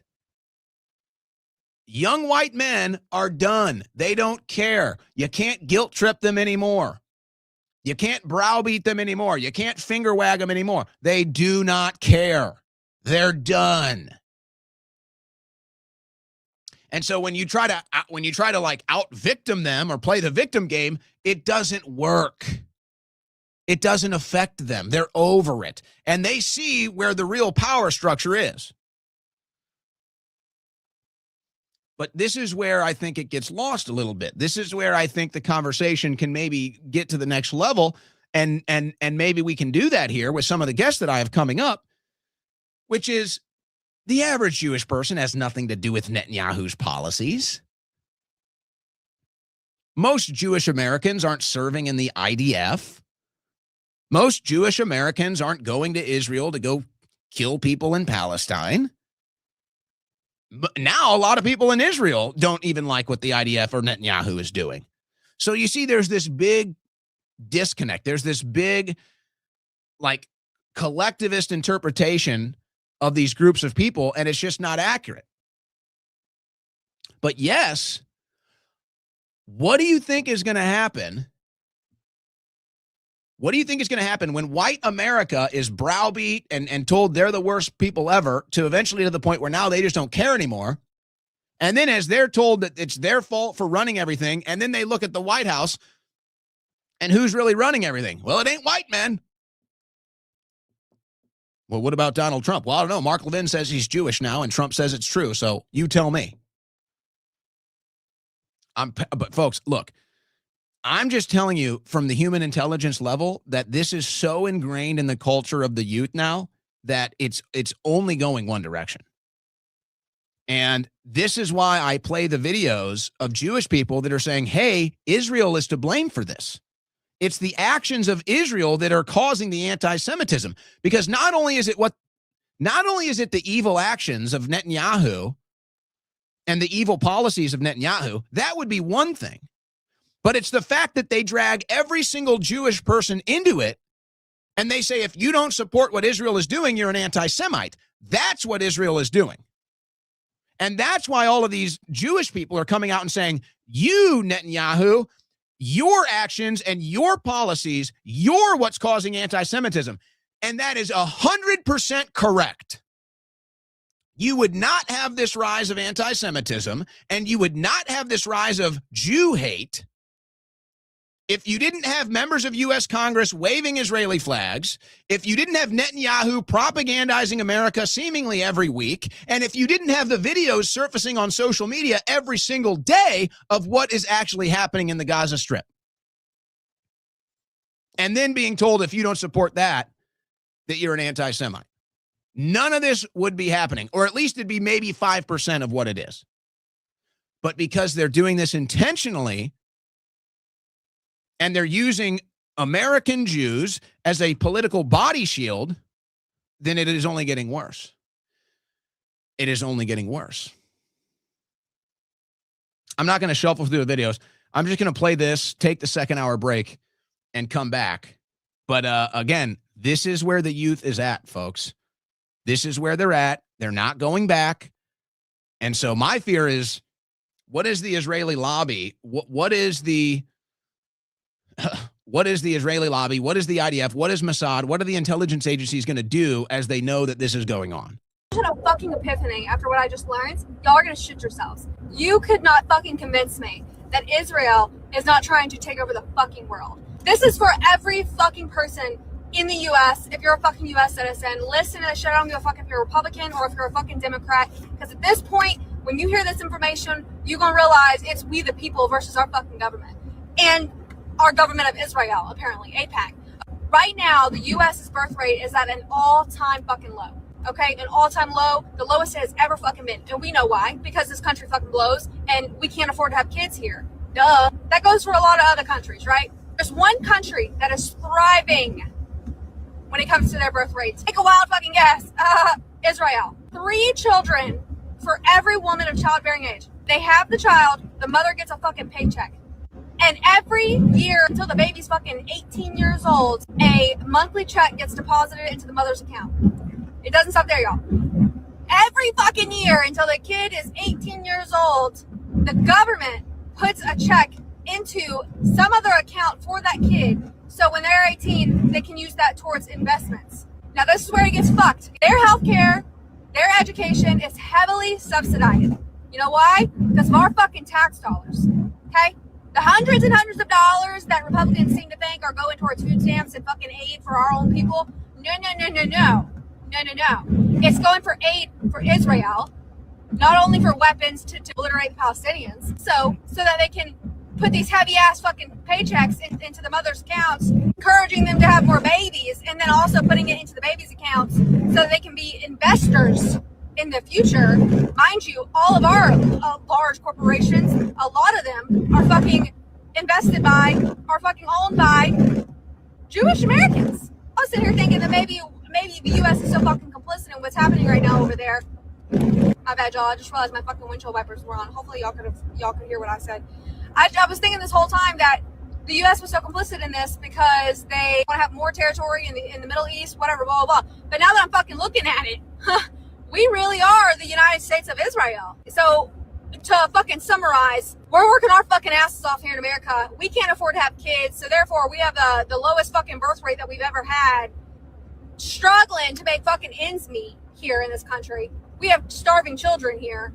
They're sending all this fucking money to fucking Israel, funding their healthcare, their education, and allowing their women to have numerous fucking kids and getting paid for it. And then the kids, the Jewish children, get to grow up and have a fucking fat ass bank account where they can make investments so that they can invest here in America and they can grow more here in this country. What the fuck? And where are Americans going to go when the country collapses? This is our country. We're not dual citizens. We're Americans. This is our homeland. Where do we go when the country collapses? I'm telling you, folks, this is so ingrained in the youth. It's like second nature. It's like, oh yeah, Israel controls everything. Or if you want to even go to the next level, Jews control everything. It's so ingrained in the youth. And what other conclusion are they supposed to reach? What other conclusion are they supposed to reach, especially after you see that grandiose display at the White House last night? Now, by the way, the rumor is when Netanyahu comes to America at the end of the month to meet with Trump, that Trump and Netanyahu want to come out and make an announcement that they're not going to be signing another deal to extend the foreign aid to Israel. Now, I find that hard to believe. And even if that is the intention or what's being discussed, I find that hard to believe that Israel is just going to let that free money that they take from us annually. I'd be shocked if they just let that go. I'd be stunned. but maybe there's some deal that's going to go down. I don't know if it's going to be so simple. But that's the rumor. Now, here's Michael Savage today, who's very pro-Israel, and Michael Savage, who stands out and stands up against anti-Semitism as loud as anybody else out there, Michael Savage. Here was his response to last night. He posted this on X earlier today. Mark Levin calling Trump our first Jewish president was like a kiss of death for the MAGA base, which is already uneasy about Israel's influence, and grabbing the president around the neck is totally without precedent. I have to say, it is incredible to watch Trump get stood up and dog walked by these people. And that's why I'm just like, he has to know what the response to this is going to be. Like, there's just no way they're that out of touch. And maybe that is the case because it would appear that way. I'm telling you, folks, it's only going one way, and it's not getting any better. And if you really want to stop anti-Semitism, you better start addressing Netanyahu and the actions of Israel. Free Palestine note found in Hanukkah gift order from Bloomingdale's. My heart dropped. Well, the odds are that that's another false flag. We know that they fake this stuff to themselves all the time. But you know what? Now I wouldn't doubt that it's real. Now there's so much of this going around and there's so much hatred and vitriol towards Israel. Now I wouldn't be surprised if this actually did happen. Maybe last year I would have told you it was just another false flag, another fake victim game. Now I wouldn't be so surprised. You're listening to the Owen Report on the Win Network.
All right.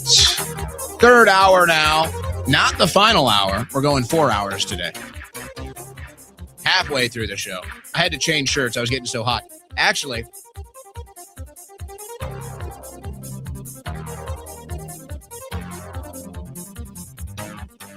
I had to get a fresh brew. I had to go get some fresh coffee, and I did change shirts as well.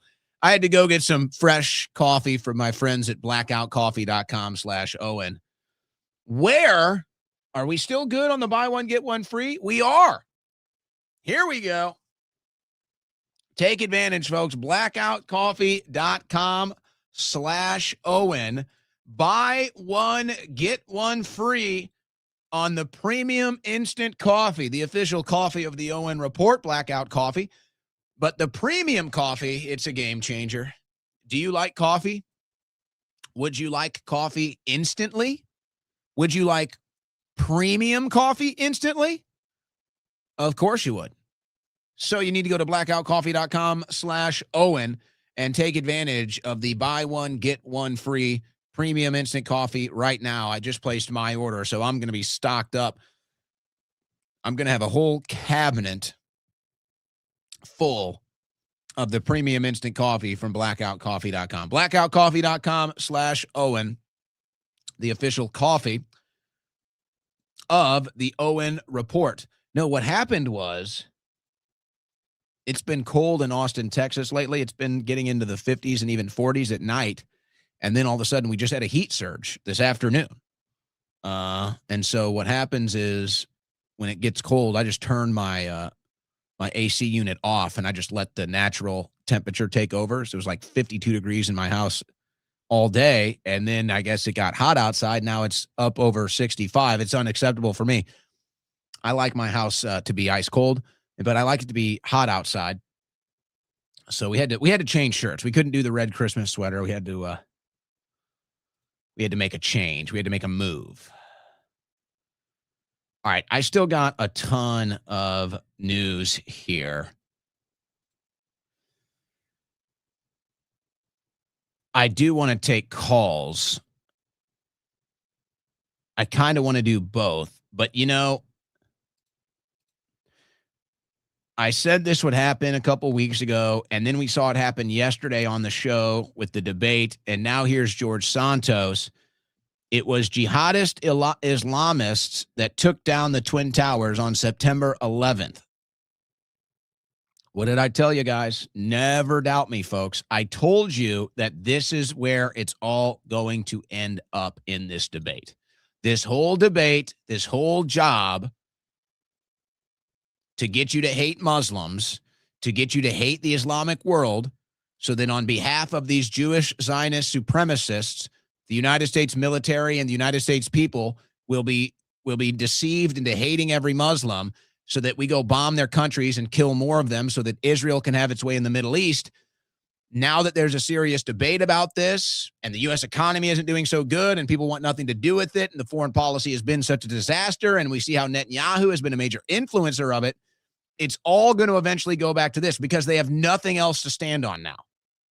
Now that Israel has killed 100,000 people since October 7th, they don't have the moral high ground. So they're just as bad as the Islamicists that they claim are the worst in the world. It's the same difference. So now the only thing they can fall back on is September 11th. That's it. And now what's going to happen when they say, but September 11th, and you say, not so fast. And not so fast. And the 3 Americans that were just killed in Syria, why would 3 National Guardsmen even be in Syria? Everybody knows the why. Because Israel controls our Congress and voted to send them over there. Not Thomas Massie, who's not owned by AIPAC. 2 years ago, Thomas Massie voted to withdraw forces from Syria. This week, I will vote to keep our forces out of Venezuela. Regime change abroad isn't America first, and it won't make America great again. Thomas Massie is right. So you see what happens when you have a politician that's not controlled by the Israeli lobby? They're able to tell the truth, and they're able to put America first, and they end up being right in the long run. Isn't that special? Funny how that works. Man, I've got so much more of this.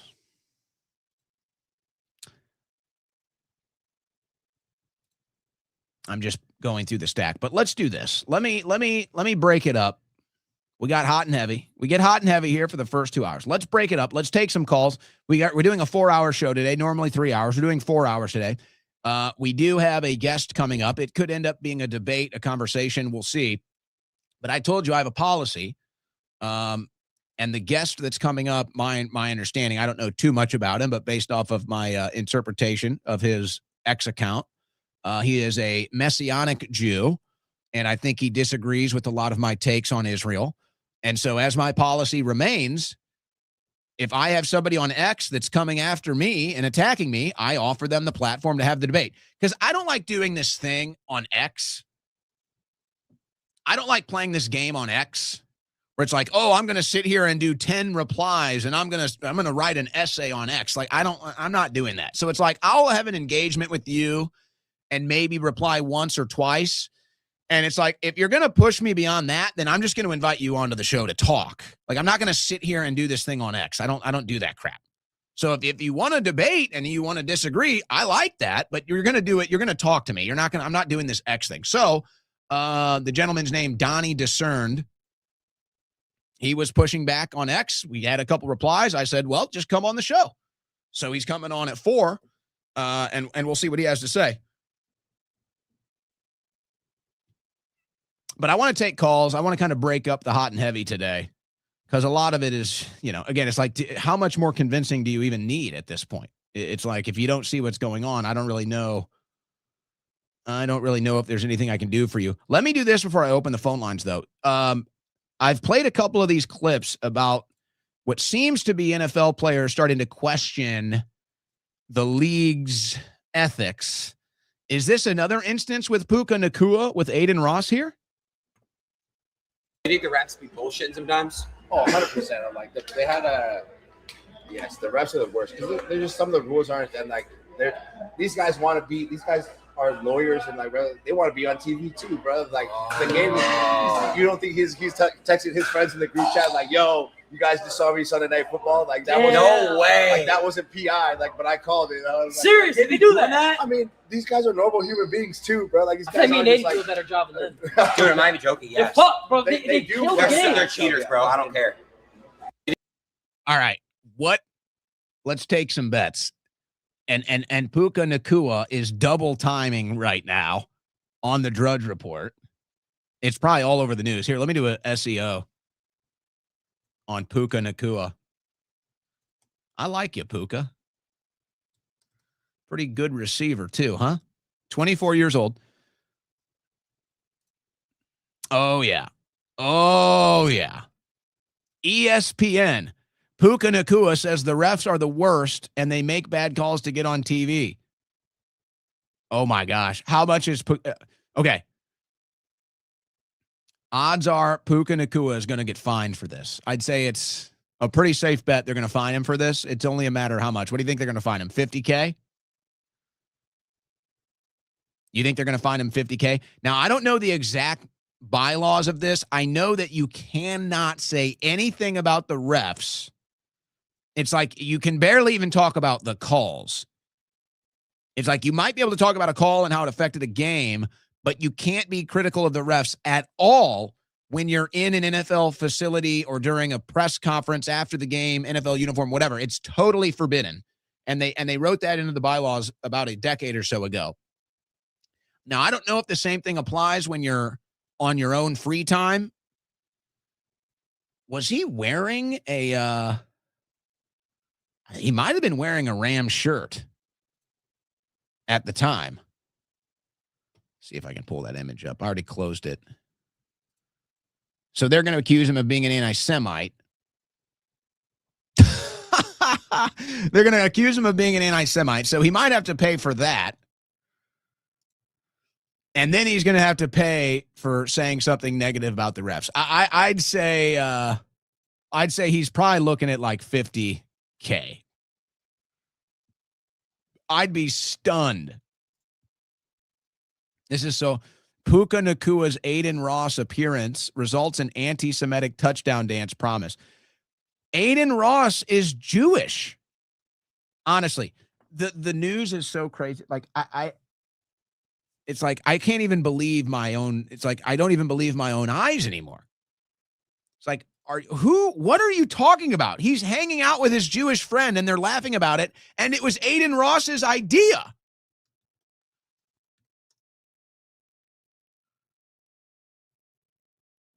I mean, that's hilarious. So here's Aiden Ross, a popular American Jewish content creator, brings on Puka Nakua, says, hey, you should do this touchdown dance. It would be funny. I doubt even Nakua knows what he was doing. And then they say, look at Nakua. He's anti-Semitic. He's literally hanging out with his Jewish friend, but he's an anti-Semite. It's so pathetic. And this is why you've lost the youth. This is why you've lost the youth to such a degree that they laugh at you now. And it's a big joke to them now. Because they're not anti-Semitic and they don't hate anybody and they're not bad people and they're not in on some white power thing. They're not some racist like you. So they're done. It's over. Can you imagine how funny this is going to be? I guarantee you Puka Nakua and Aiden Ross are messaging each other right now, all of these headlines saying that Puka Nakua is an anti-Semite. I guarantee you, Nakua's 24. Ross is probably a little older. I guarantee you these two are texting each other, laughing their ass off at all of these headlines. I guarantee you this is hilarious to them. See, that's what I'm saying. It's all a big joke. You guys don't get it. You've lost the plot. You've lost the youth. You've lost the narrative. And the more you try to recover it, the worse it's going to get. That is wild. All right, let me do one more thing, and I promise I'll go to the phone lines. We're going to do calls, we're going to do news here in the third hour, and then we're going to get the guest in the fourth hour. Guys, so we're starting to learn more about the side effects of birth control, specifically with women. But could you, as a man, be dealing with the side effects if you're with a woman on birth control? I'd never heard this. Listen to this. If you've ever kissed a girl that's on birth control, you need to watch this video. I'm not a doctor, but let's just use some common sense. It's no secret that men's testosterone levels have been decreasing for years. In fact, let's take a look at this graph, which represents the average U.S. male's testosterone levels since 1960, which ironically is around the same time that the pill was invented. As you can see, your testosterone levels have been plummeting ever since. So why is that? Well, for one, we know that some of the estrogen found in our tap water is a result of the pill. There are tons of articles pointing to the fact that our waters are so infested with estrogen that male fish are developing female sexual organs. But if that's still not enough for you to believe me, here's something straight out of Dr. Patrick Flynn's book. Here's something very few people realize about prescriptions, including birth control. That hormone shows up in your bodily fluids, not just your bloodstream. It's also in your saliva and your vaginal secretions. Ladies, if you are on birth control, every time you kiss him or have sex with him, he gets the hormone. You are passing it to him. I have men come into the office and their estrogen and progesterone levels are way off. They ask me how it's possible. Is your wife on birth control? Well, then you're taking it too. If you've ever... All right, there it is, guys. There it is, guys. All right, and let's put all the okay, we all know the immature jokes. All right, put all the immature jokes, put all the funny jokes, put it all aside. Let's get serious for a second here. I understand the appeal of, your girlfriend, your wife, whatever, a girl you like to hang out with, being on birth control. I understand the appeal. There's multiple layers of appeal here, and that's a protection mechanism. And okay, all right, I get it. It's not, we don't need to make any funny jokes. We all understand what I'm saying here. So we understand the appeal of birth control. We already knew the negative health impacts it had on women. Okay. Which really, if you're a man, should be enough to be anti-birth control. If you're a real masculine man, then you want to protect women and you should be against birth control naturally because of that. Again, I understand. But now you have to realize that that birth control is affecting you too. So guys, never birth control. Never birth control. There's other ways to do it. There's natural ways to do it. There's even ways to do it without doing it yourself. You know what I mean? Do not If your girlfriend is on birth control, your wife, you're thinking about dating a girl, whatever, never birth control, guys. Never. It's having a negative impact on her, and it's having a negative impact on you. And depending on how pure you might want to be in today's dating world and today's hookup culture, it's, you might even want to just find out before you even touch her, are you on birth control? It's like, what?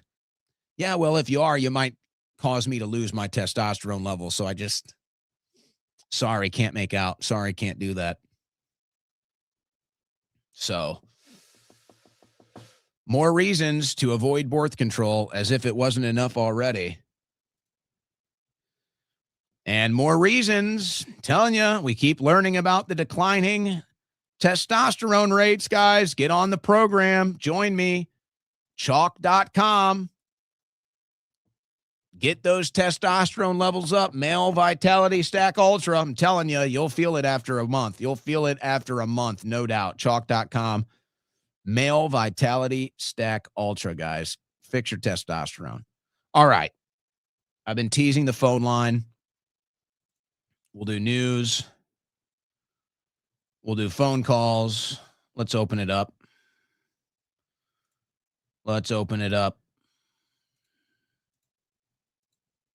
Where are we at? There we go. 747-255-60. 747-255-60. Understand that there's only one line. There's technically two. But if you're having trouble getting in, it's because the lines are obviously busy. There's two phone lines, and a lot of the regular callers basically just jam it up. 747-255-60. Number is on the screen. So when I pick up, you're on the air. I just ask you your name and where you're from, but you're on the air. First caller of the show, what's your name, where you're from? Jay, Pittsburgh. All right, Jay, what's up?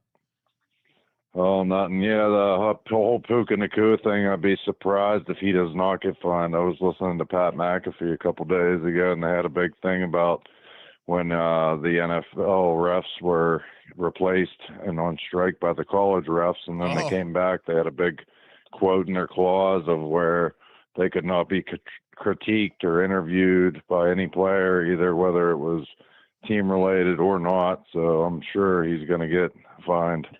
I mean, 50,000 is pretty excessive, but I think they might make an example, especially for the blatant, rabid anti-Semitism. I mean, can you imagine the laughs they're going to have about that in the NFL locker rooms? Oh, I'm sure all the Jews on the NFL rosters are going to be really offended. Yeah, I'm sure there's a ton of them, but yeah, I don't know how many Jews you got on NFL teams, but maybe you do. I don't know. It's a pretty eclectic group of people. Stan Kroenke is the owner of the Rams. He might be Jewish. I don't know, but I guarantee you, he doesn't care.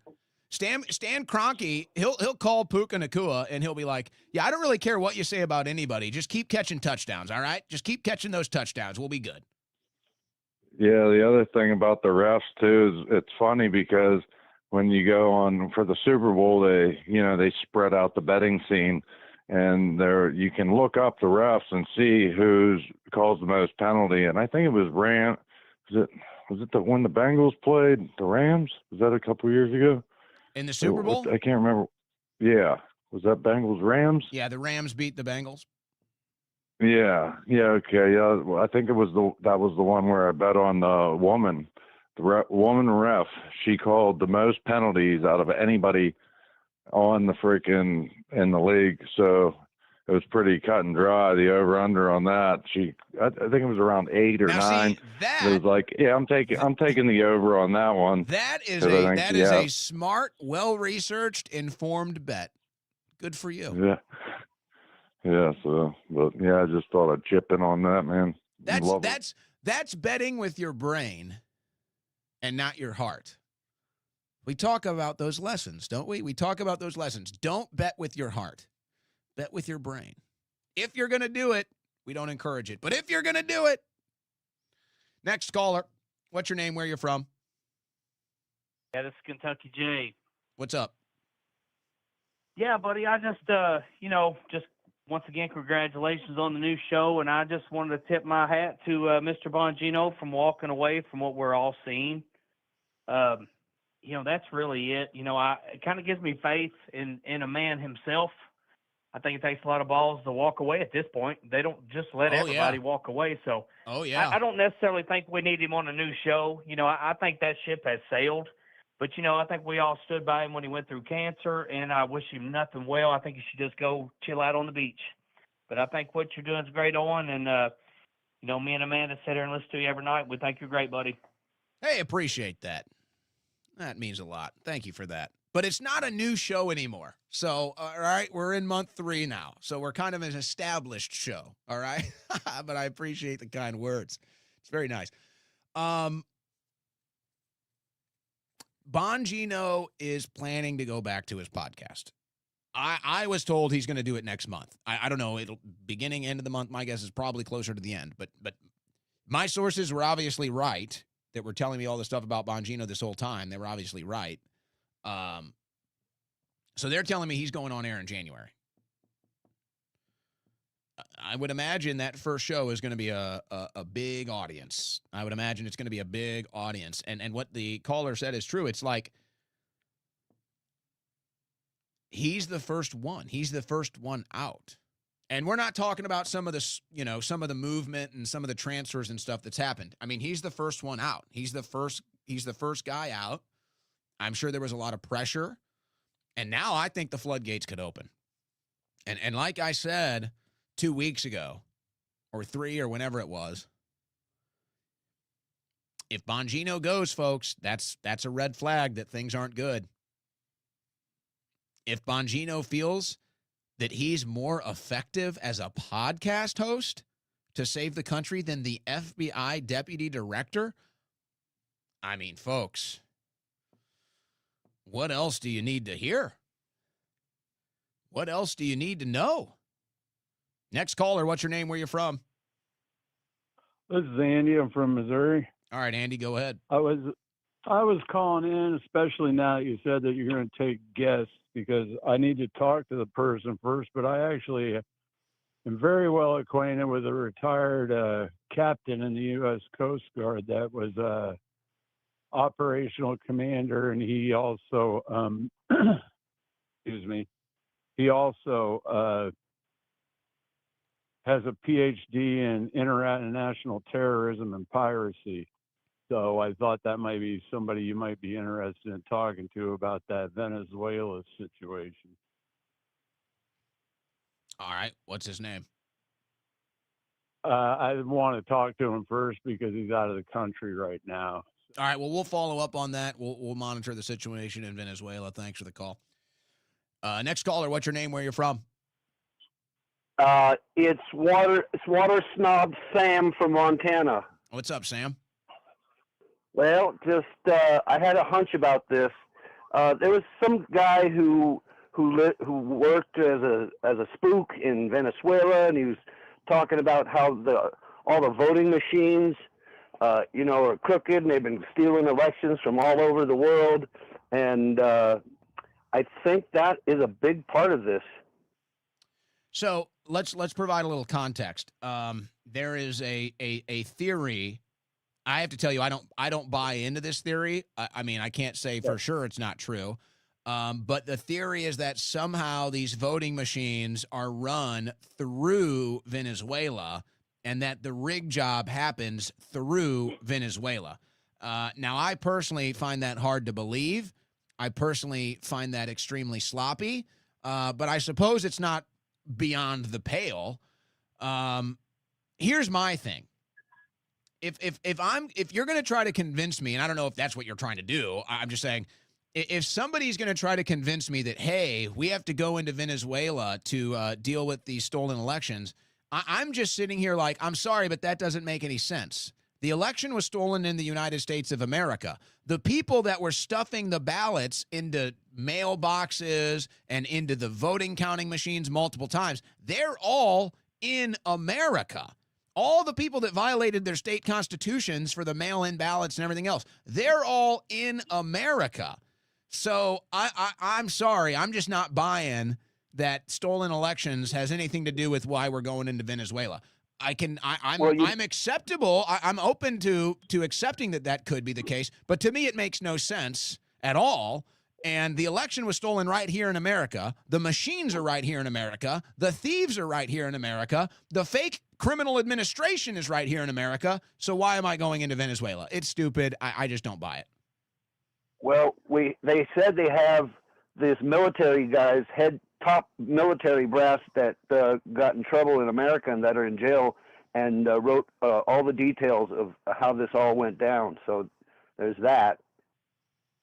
I'm not familiar with what you're talking about, but that doesn't change anything to me. All right. Well, fair enough. Still enjoying my water, my CovePure. I appreciate that. Every day. I appreciate that. We're bringing people onto the team. The CovePure water filters. We're water snobs here. That's what Sam was talking about. He's my water snob. We're gonna have a water snob off. Next caller. What's your name? Where you from? It's the notorious 7-Eleven from New York City. What's up? What's up? What's up, Ahmed? Yo, Owen, I just wanted to really quick so you get to other callers, and thank you for taking my call. You know the person that created birth control, like, was it Margaret Sanger? No, I don't think that was Margaret Sanger. She was in on the Planned Parenthood abortion move. Was she? I don't know if she was on. What was the question? Did she invent birth control? No. So I was trying to elaborate that she spoke at a lot of Masonic halls and a lot of Masonic meetings back in the day. So her ideology supporting Masonry and Freemasons are the same ideology. The same people that are creating birth control are the same people that are lying through the television. I was gonna create a joke like, "Hey, do you know that Shaquille O'Neal and Margaret Sanger, what they have in common?" I was gonna say they both suck the dick of the devil, but yeah. But that's how I'm gonna leave this one, man. And mic drop. Love you, Owen. All right. I don't know how that one landed, but you went for it. So I'm getting some, this is just a quick search. Who invented birth control? Gregory Pinchas and John Rock. Those are not household names. But Margaret Sanger was a birth control pioneer, and it was part of her push with Planned Parenthood, as well as it looks like a lady named Catherine McCormick.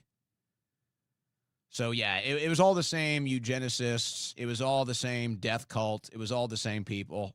Birth control, abortion. These are anti-human demons. These are baby killers. I guess birth control is the lesser of those two evils, but it's the same people pushing it. Next caller, what's your name? Where you from? Ethan from Arizona. All right, what's up? So I just want to say I think you're right, Owen. I've been listening to you for a while. We've chatted before.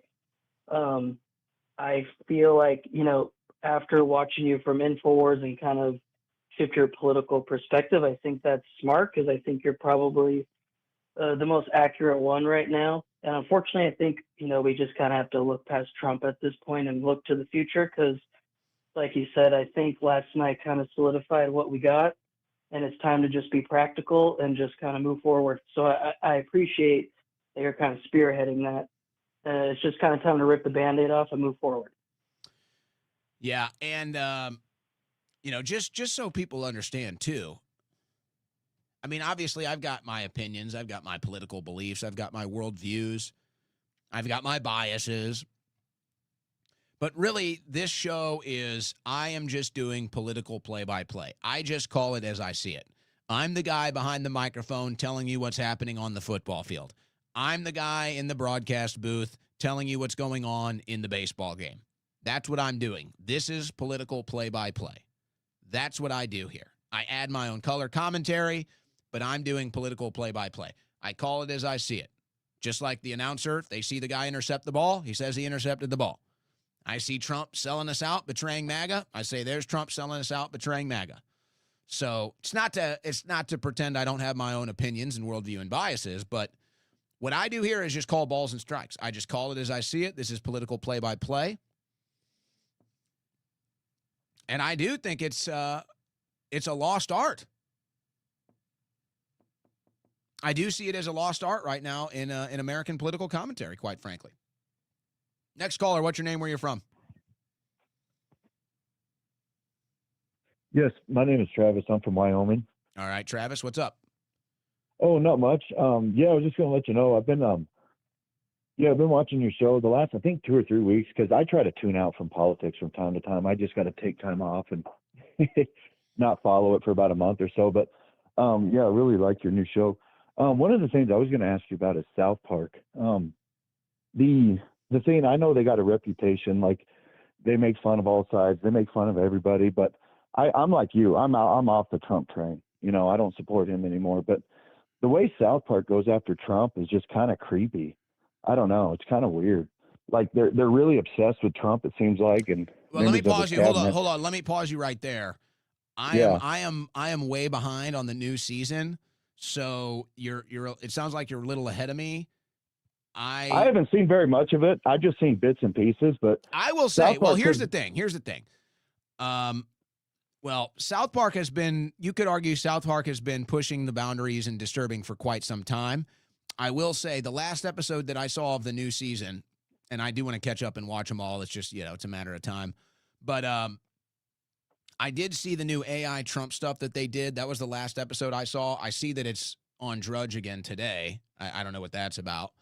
I will say that the AI Trump stuff they did was extremely disturbing. But South Park has been doing disturbing stuff for a long time. Oh, I know.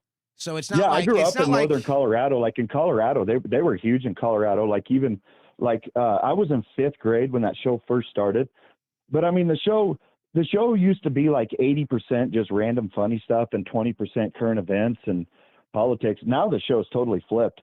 Like it's a totally different show now. But the thing with Trump is the reason you and I don't support Trump anymore, and by extension don't dislike him, is because of his betrayal to America first and doing whatever he can for the Zionists and covering up Epstein. The reason Trey Parker and Matt Stone, the creators of South Park, don't like Trump is because they were Republican, never Trumpers. When Trump first declared running for president 10 years ago, they did that episode where it was the Prime Minister of Canada, but it was obviously Trump. And yeah, but that was funny. That was hilarious. Yeah. Oh, I know. It was funny. They still do stuff that's kind of funny. It's just that I don't think the South Park creators, they don't dislike Trump because of what he's done in his second administration. They dislike Trump because they're friends with the Bushes. They've even said it in interviews.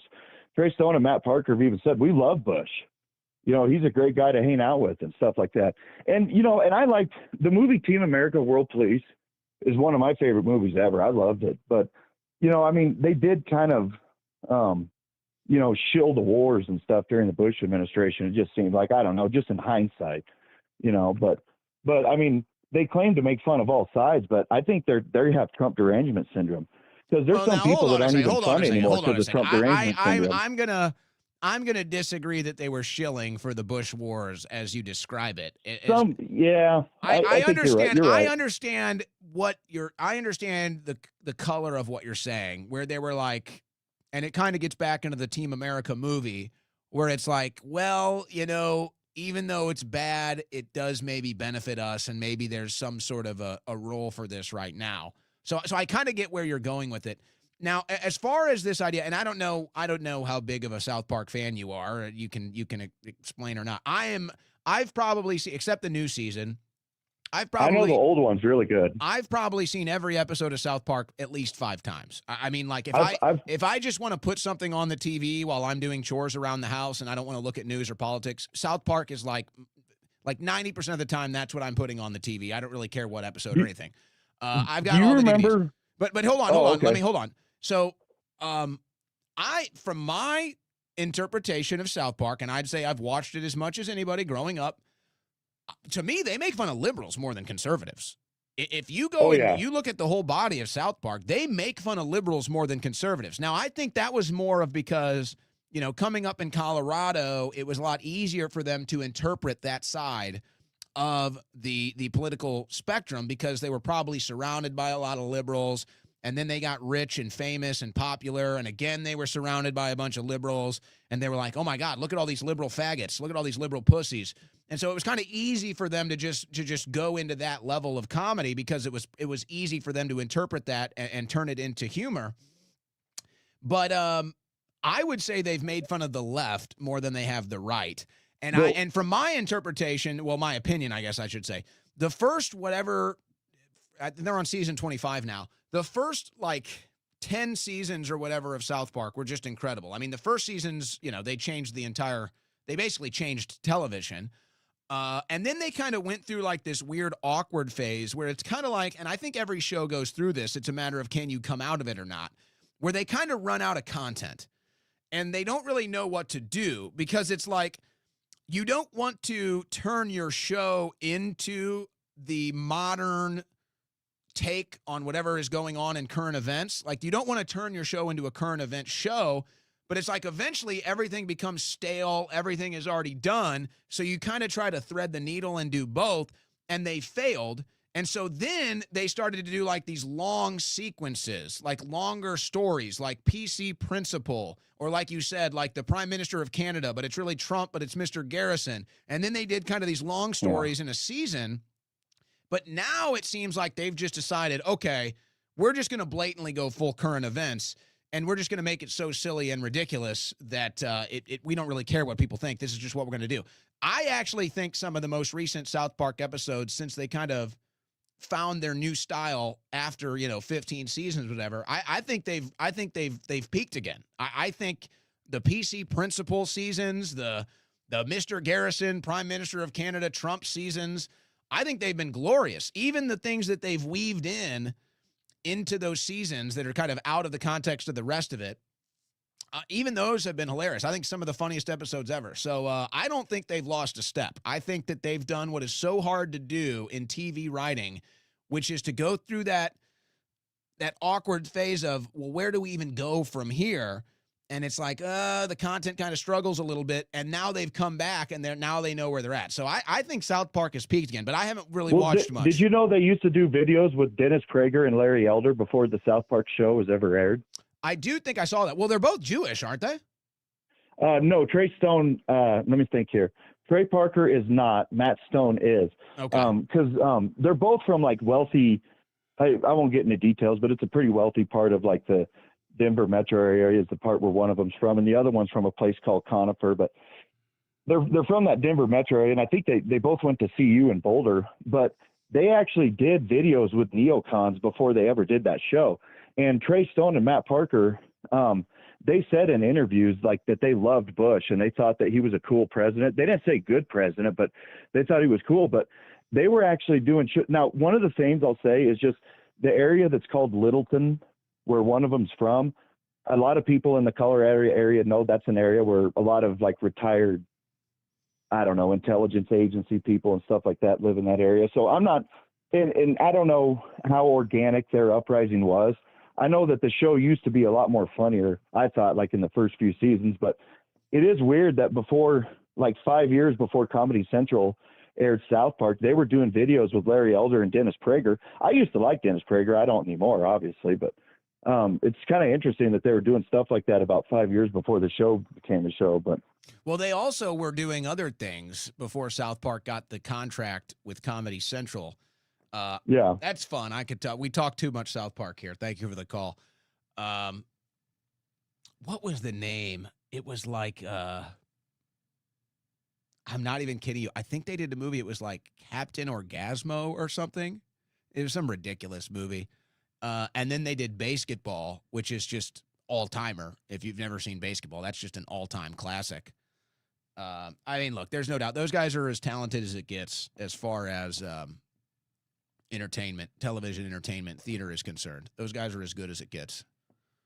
Those are goats right there. And then, see, I think a lot of it was, I think a lot of their politics was kind of just like sticking it to the establishment. And they might have liked Bush. You know, I think a lot of people liked Bush behind the scenes.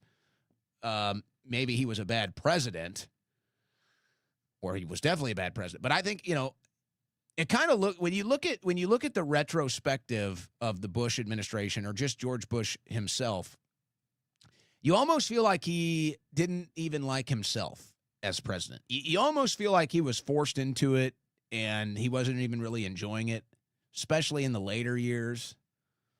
And there's been some other kind of cultural takes on that kind of hint that was the case. But I feel like for Stone and Parker, it was more like they couldn't stand these hoity-toity, holier-than-thou libs in Colorado, so they just kind of stuck it to them by hanging out with Bush and talking about Bush. That's kind of my interpretation of it. But yeah, that's why it's so funny when I watch all of these right-wingers, all of these conservatives now that South Park is making fun of Trump, and they're like, oh my gosh, look at these liberals on South Park. Look at these Trump haters. Look at this. And I'm like, so clearly you've never watched South Park in your life. So you're talking about something you don't even know. And South Park, I'd say, if you want to talk about political comedy, 80% of what South Park has done has been aimed at the left. 80%. So it just shows the ignorance of these conservatives bitching about South Park. They don't watch it. And now they want to try to gatekeep what you can watch and talk about something they know nothing about. So that's what's going on there. All right, here's what we're going to do. I am going to take a brief break, get the guests lined up. We're going to be joined by, here, let me pull up his profile here so that you can see. And so you guys know, this is the policy here. Whenever I get into a disagreement or somebody, disagrees with me or debates me on X, I'll always invite them on to the show. I don't like doing X debates and replying 10 times and writing up, an entire essay. I can't stand it. So I just say, hey, come on the show. And a lot of times people are willing to come on the show. And we had that yesterday. I don't know how productive that conversation was. I anticipate this conversation would be more productive. But that's what happens is people disagree with me and they want to debate me and I invite them on the show.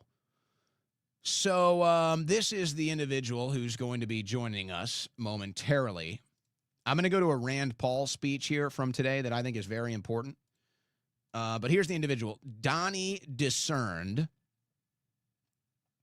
It's my interpretation he's a Messianic Jew. I don't want to say that for sure, but I believe that's the case.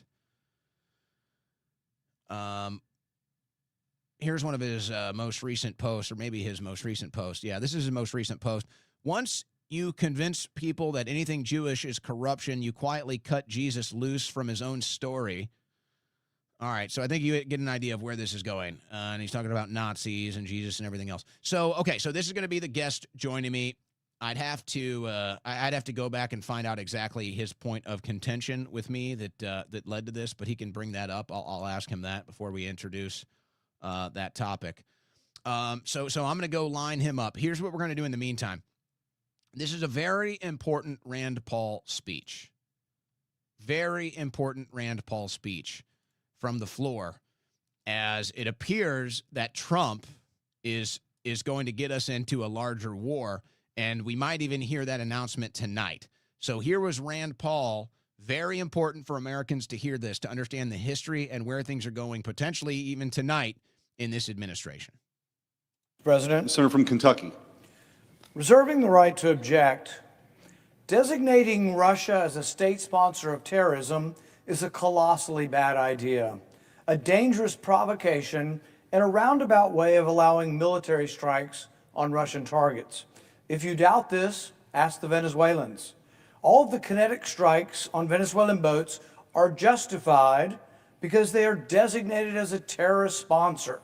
They have these fancy names. We call them designated terrorist organization, and therefore it's like a war, not quite a war, but they justify their attacks and they justify acting like there is a war with Venezuela by designating them as terrorists. Never underestimate Washington's ability to make things worse. In its insistence that Moscow be a permanent enemy of the U.S., the foreign policy establishment is pushing to impose more punitive measures on Russia. Measures that may make globalists in Washington feel virtuous, but in reality will do nothing to help Ukraine, do nothing to bring peace in Europe, and do nothing to make Americans safer or more prosperous. In fact, if there's one thing more likely to disrupt the peace talks and make it less likely to find peace, it's simply labeling Russia as a terrorist nation. If you want to destroy the peace process, you should pass this legislation and shout it from the rooftops that you're calling Russia a terrorist nation if you want to disrupt the peace talks. This bill would designate Russia as a state sponsor of terrorism, directly undermines President Trump's diplomatic efforts to end the 4-year war in Ukraine. If you like the war in Ukraine, vote for this bill, because this bill will do everything possible to drive Russia away from the table. Our goal should be to seek de-escalation and stability in Europe, which will only come about by establishing working relations with Russians. None of this says that Russia isn't the aggressor. None of this says that Russia isn't doing bad things. They're in the middle of a war. Yes, they are the aggressor. But simply standing forth and showing how virtuous we are by calling them terrorists will do nothing to end the war and may well allow the war to continue. The hardliners in Moscow already believe they're at war with the U.S., and designating them as a state sponsor of terrorism will only throw further fuel on that fire. This misguided legislation would destroy any semblance of U.S.-Russia bilateral relations, and it's not going to achieve its desired intention. It's absurd to think that applying more economic pressure on Russia will get them to change their objectives. They've fought for 4 years. They've lost tens of thousands of soldiers. They've killed tens of thousands of soldiers. Some say up to 1 million casualties in this war. We already imposed 16,000 sanctions on them. Do we really think that 16,001 is going to do the trick?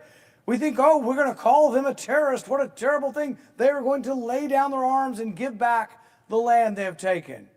No, that's not what's going to happen. This will not work, but it might drive them away from the process of coming to a negotiated settlement. If this bill is enacted, Russia will likely conclude that negotiations are futile, and they will continue the grinding war of attrition on the battlefield. And it should come as no surprise, given the disparity between Russia and Ukraine in terms of economic strength and population, that a war of attrition does not favor Kiev. President Trump has repeatedly made clear that this is not our war, and that his primary desire is to end the killing. He's 100% right. Congress should fully support the president's efforts to end the needless slaughter of a generation of young people in Ukraine and Russia. But this legislation will do the opposite of his intentions. This legislation will put peace farther away, may well drive a wedge in negotiations and end the negotiations. The way to do this, the way to achieve peace, is to pursue realistic negotiations. Negotiations that, whether you like it or not, will require that Russia's security interests are taken into consideration, not by ratcheting up tensions with Moscow or by designating them as a state sponsor of terrorism. The Washington establishment already succeeded in its foolish designation of drug cartels in the Western Hemisphere as terrorist organizations, and now we're conducting extrajudicial killings of individuals seemingly every day with no congressional authorization or oversight. What's next? Are we going to commit extrajudicial executions of Russians? Once they're designated as state sponsors of terrorism, that's exactly what we're doing in Venezuela. They say, oh, we're just not killing any drug dealers. We're killing drug dealers who are terrorists. That sort of begs the question, when they released a narco-terrorist who'd been in prison for 45 years, the former president of Honduras, Hernandez, oh, well, why is he not a narco-terrorist? Oh, because we name who the narco-terrorist is. The guys we're killing in the boats, they're narco-terrorists. The guy convicted and sent to prison for 45 years, the former president of Honduras, he's not a narco-terrorist. But the justification for killing the people in the boats who are not armed, There's been no evidence presented that anybody in these boats is armed. We're killing unarmed people because we call them narco-terrorists, and now we're going to call the Russians terrorists. What does that mean? Are we setting up the predicate for bombing Russian boats? They say they don't need authority for war. They say they can do it, but you're helping them by designating Russian as terrorists. And when you do, and when they begin to blow up Russian boats, what will we say? The Washington establishment has succeeded in this foolish designation. We now have drug cartels. We're conducting these killings. What's next? Will we allow killings of Russians? Will we allow bombings of Russian boats? Designating countries or cartels as terrorists essentially has become an end run around congressional war-making powers. The Constitution says we declare war.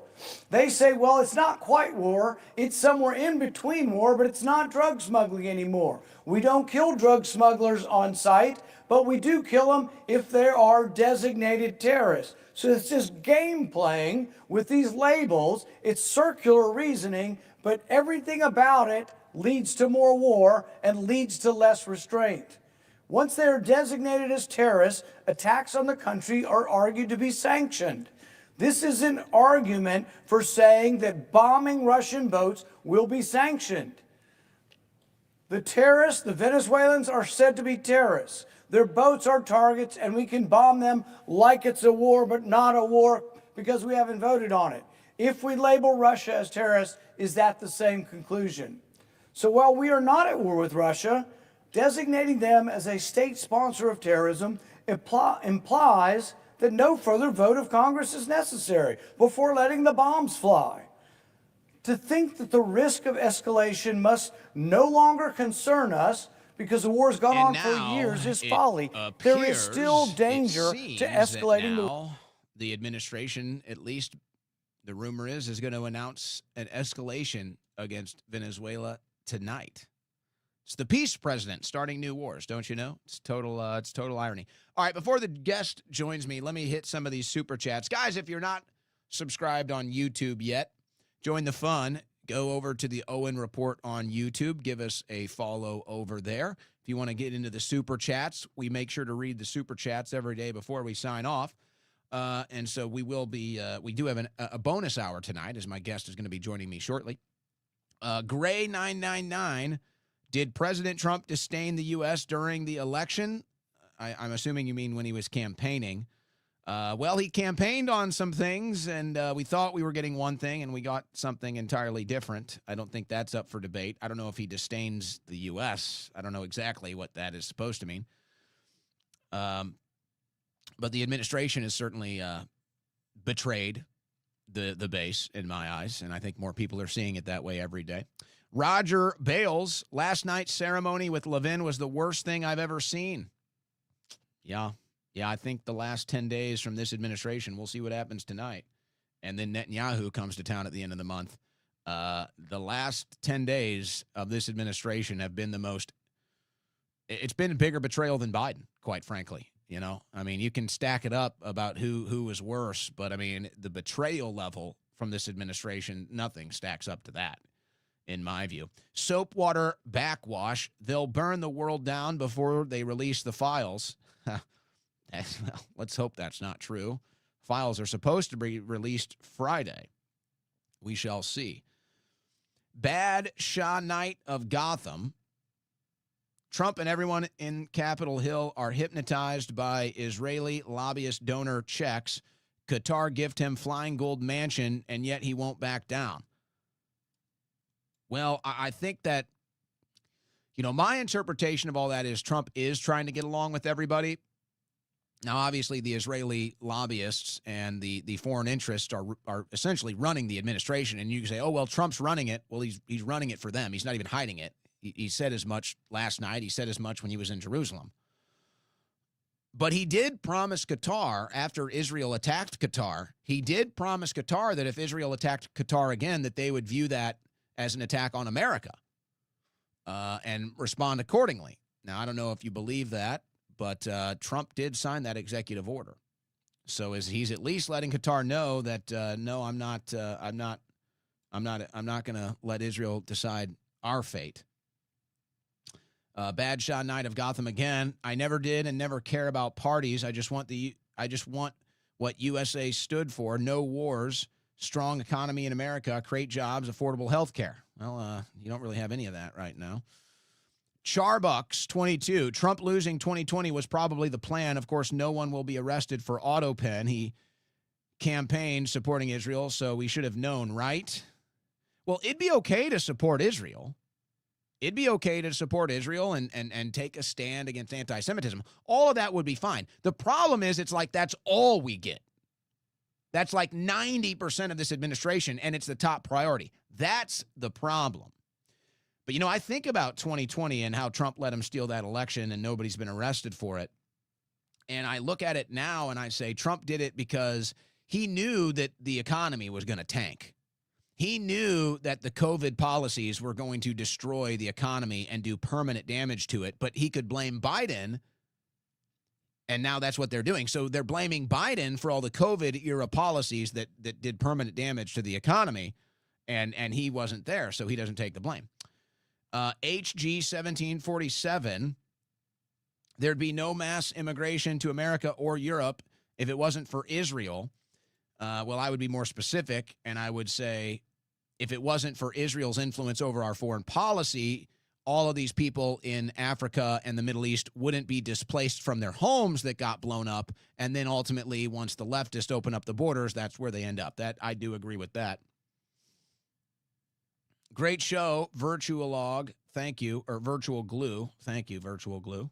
Robert Bickerstaff. I just bought 100 Puka Nakua jerseys.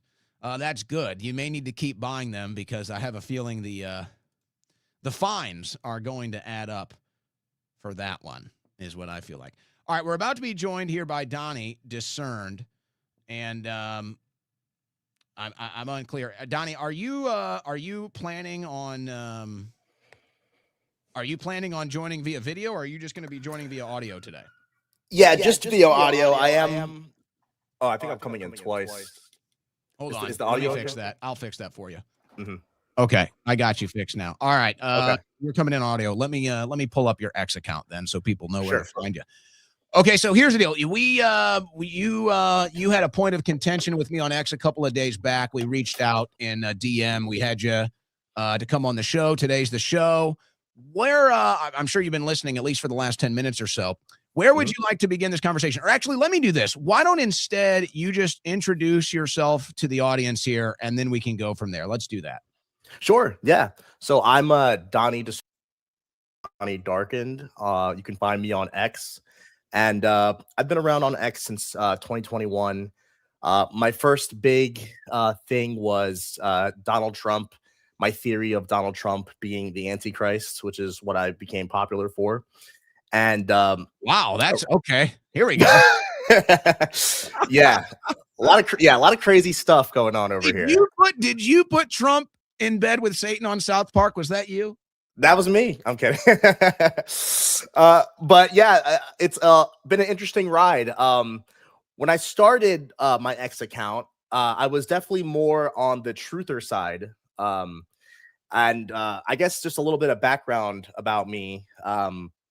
I grew up as a full-fledged truther. You know, grew up watching Alex Jones, David Icke, Jordan Maxwell, all the conspiracy fathers of this generation, I guess you could say.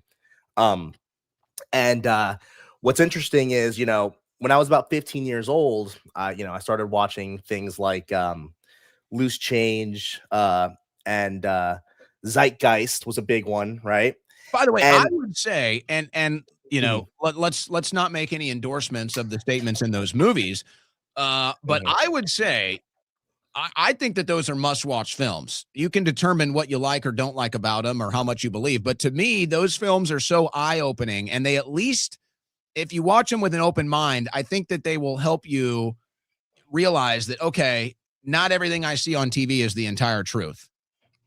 Well, it's interesting you say that. And, I think that there is a sort of Hegelian dialectic that's going on a broader way than just physical, but spiritual. And I'll tell you what I mean by that, right? So one of the things that really struck me when I was 15 years old watching Zeitgeist was there was three main things that were talked about in the film, three main points, right? Which was, 9/11, the global banking cartel, and then the most interesting one was religion, specifically Christianity, as a psyop to implement a sort of slave morality onto the masses. And I interpreted that as that wasn't my interpretation. My interpretation was that the Bible had a different meaning than we're taught today. And again, that's not to endorse, you can watch it and decide for yourself. I think it's interesting. I think it's an interesting thing to consider what they bring up. My interpretation was that they were more saying the things that you're reading in the Bible are being misinterpreted and they're actually symbolic of something else entirely. I didn't really take it as much of a psyop, but it's interesting that's how you frame it. Well, yes, you're absolutely right. Is that the way that Christianity is taught to us is a psyop, and that there is a deeper understanding or interpretation behind the Bible that the elites have been hiding from us since the very beginning. And that always struck me as bizarre, especially growing up as a church-going Christian. I didn't quite understand exactly what that meant, but the more and more it's been years and years and years. It was 15 years ago, and it was around 2022, 2023 that I started to realize that I believe there's actually a deeper deception at play with the entire truther movement. And that is to say that what I believe is happening is that there is a sort of spiritual Hegelian dialectic being played on the masses right now. And it all harkens back to that very first original lie from the serpent in the Garden of Eden, right? The serpent told Eve that if she eats from the fruit, she would gain the knowledge, necessary to find out who she really is, right? That she was divine, that she was on par with God, right? And if you look at the occult version of the Garden of Eden rendition, it's the story from Genesis, but inverted, right? Instead of God, instead of the way that it's that we're taught, it's inverted. So, Adam and Eve are held prisoner in the Garden of Eden, and that God is a sort of tyrannical, demiurge that is hiding their divinity from them, and then the serpent comes along not as like this deceiver, but as a liberator, as a truth teller, as and offers her the fruit of the tree of knowledge, the fruit of wisdom, or the red pill. And I believe that what's happening is so deep that it really took me a lot of years to really understand what I believe is happening.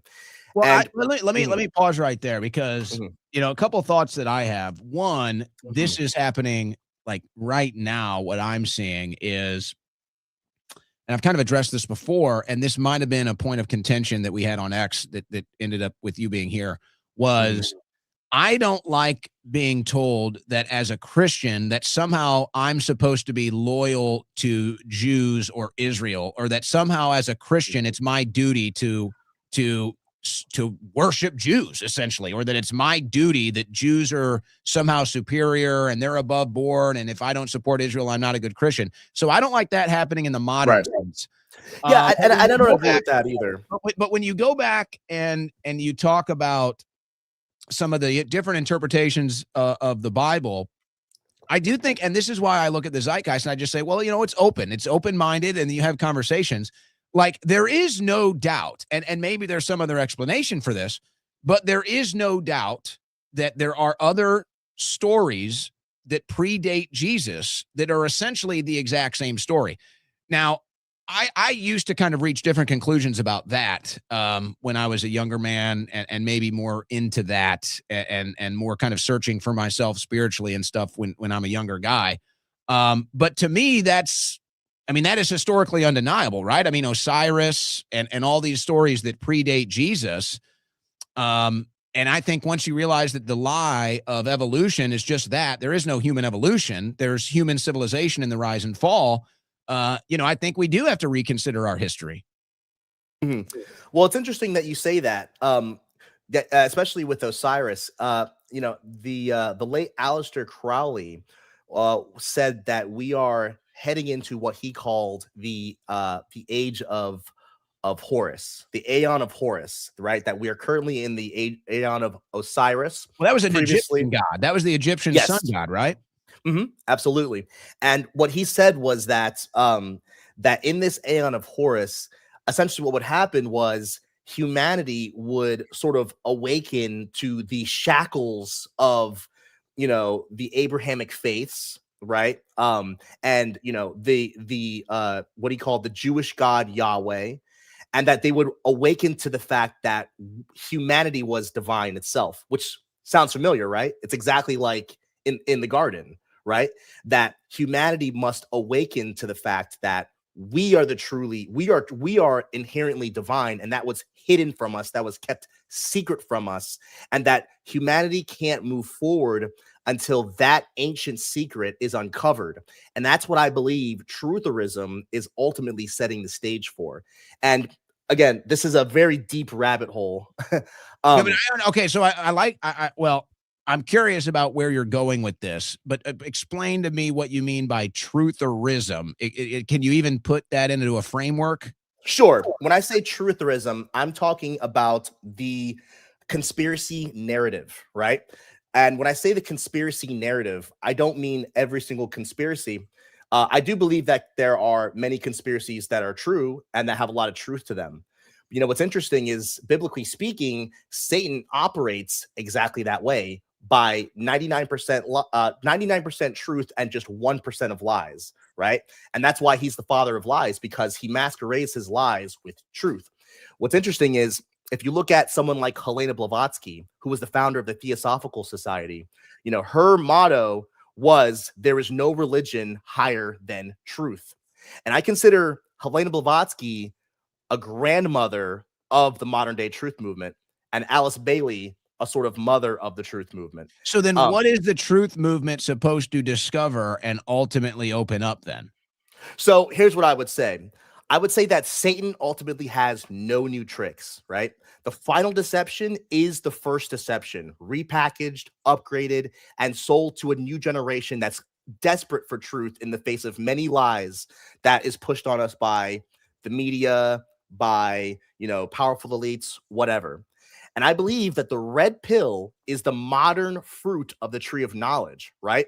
It's a modern initiation. And the lie is very simple, that secret knowledge has been kept hidden from humanity, and that unlocking it will make us powerful and free us from the matrix, right?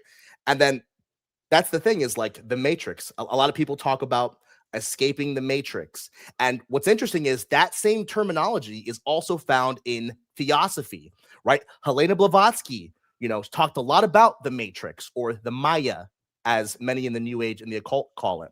And they believe that the matrix is the physical material world that we live in, that was created by a false, jealous, evil god called the Demiurge, or Yaldabaoth, or in other words, the God of the Old Testament, Yahweh, right? Who is the God of the Bible, who is the God of Christianity, right?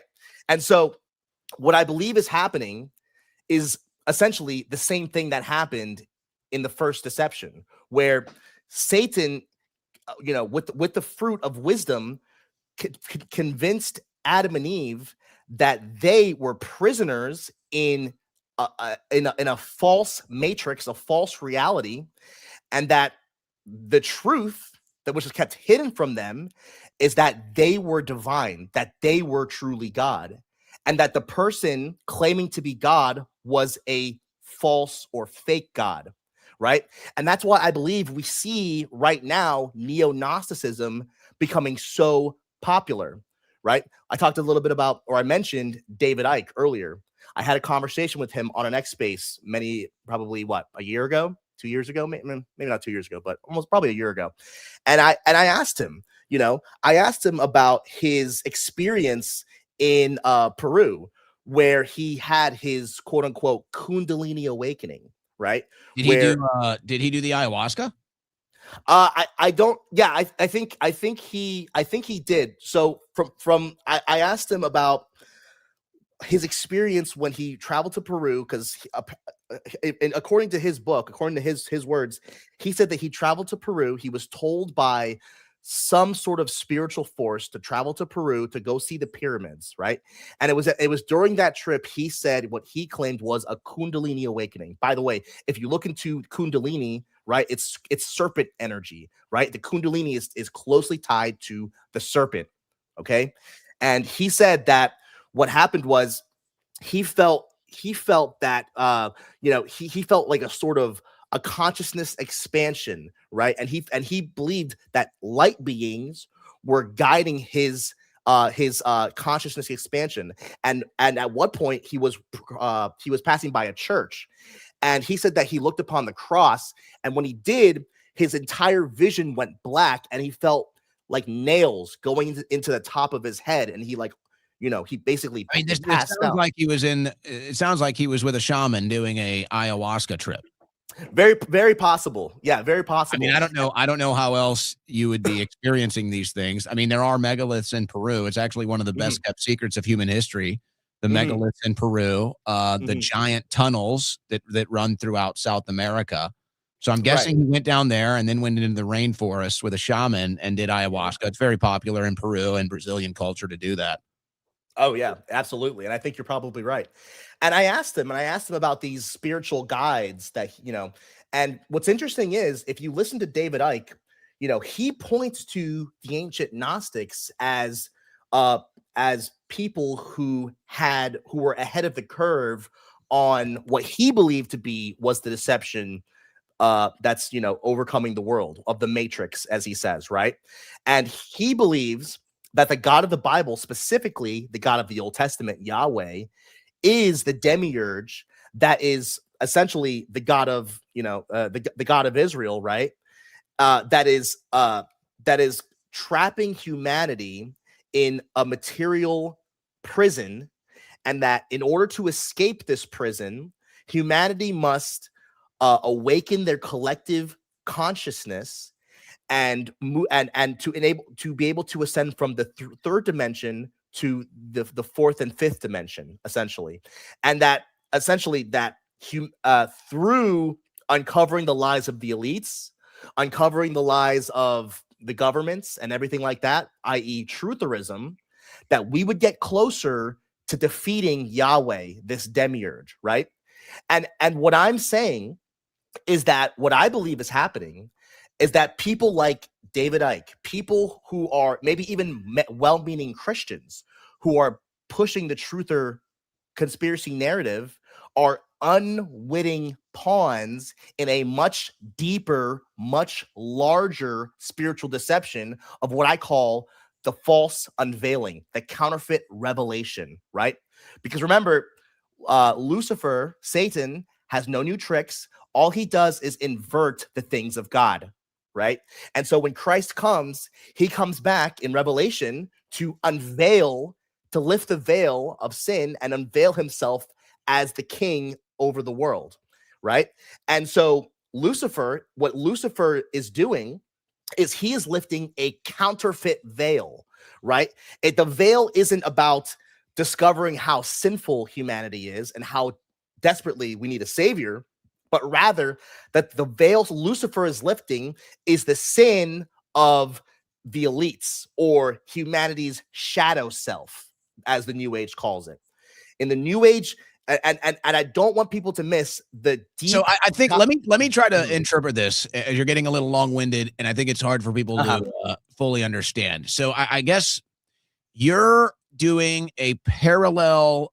You're basically making a parallel to the theory that the serpent in the garden was essentially the truther movement saying, hey, there's another world out there, and you're being trapped here, which is kind of how a lot of people feel right now. I myself feel like we're trapped, like we're not humanity is in a cell right now. We're in a cage. We're not being released.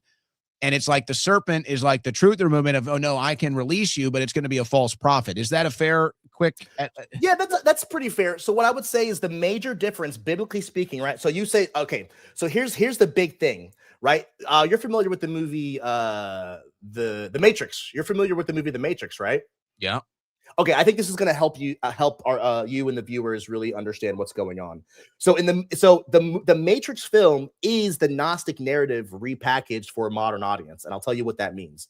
So in the movie The Matrix, the main character Neo is told that the world he lives in is a lie, a prison created to keep him under control, right? And he's told to wake up, escape the system, and unlock his hidden potential, his divinity. Right. And he becomes the chosen one who will free humanity from its false reality. Okay. So Neo is the Christ figure or the savior in the Gnostic rendition. The Matrix is the world system, illusion, the prison. Right. Morpheus is the awakener or the initiator offering the red pill or the serpent or Lucifer. And the architect is the controlling God behind the illusion. Yahweh, Jehovah, the God of the Old Testament in the Gnostic view. And this is the Gnostic gospel, right? You've probably heard it. Escape the matrix, break free from the prison planet, expose the system, awaken humanity. And it sounds very good. It sounds like truth, right? But there's something deeper at play here, right? It's a modern rendition of Gnosticism. It's that which is an ancient lie that says the physical world is evil, that Yahweh is the oppressor, and that salvation will come to humanity through the unveiling of secret knowledge and self-realization about the hidden reality of our prison planet, right? So I think there's two things here. The one, we have to be able to separate the real world corruption from what it is that you're getting into, right? Most people now are aware that the world is corrupt, politics is corrupt, we're being lied to, robbed, enslaved, all of this different stuff. It's palpable, it's understandable now. Here's my interpretation of what you're saying in a modern sense. I think if however you want to describe it, however deep or shallow you want to be, this is what I see the practical application of I think what it is you're describing. As they're rolling out AI, they are going to try to build up this AI God as the ultimate purveyor of truth and essentially a God, an omnipotent being, if you will, an omnipotent, sentient, artificial intelligence that they're going to build up as some idol, some God. They may even do a fake alien reveal. I don't know. But what I think is going to happen is what they want to do is they want to be able to plug into this. They want to be able to plug into this system, and I think have some sort of a DMT controlled release where they think they can actually travel and traverse through the different dimensions.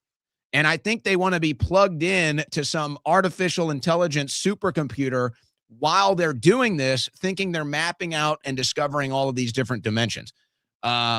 That's like my modern day practical application of what it is that I think you're describing. I could be wrong, but that's my interpretation. And I think from a humanity perspective, and this is where people might get too deep or think it's sacrilegious, but I think, they say we only use like 15% of our brains or whatever, and maybe that's by design. Maybe that's something that's happened over time with atrophy. I don't know.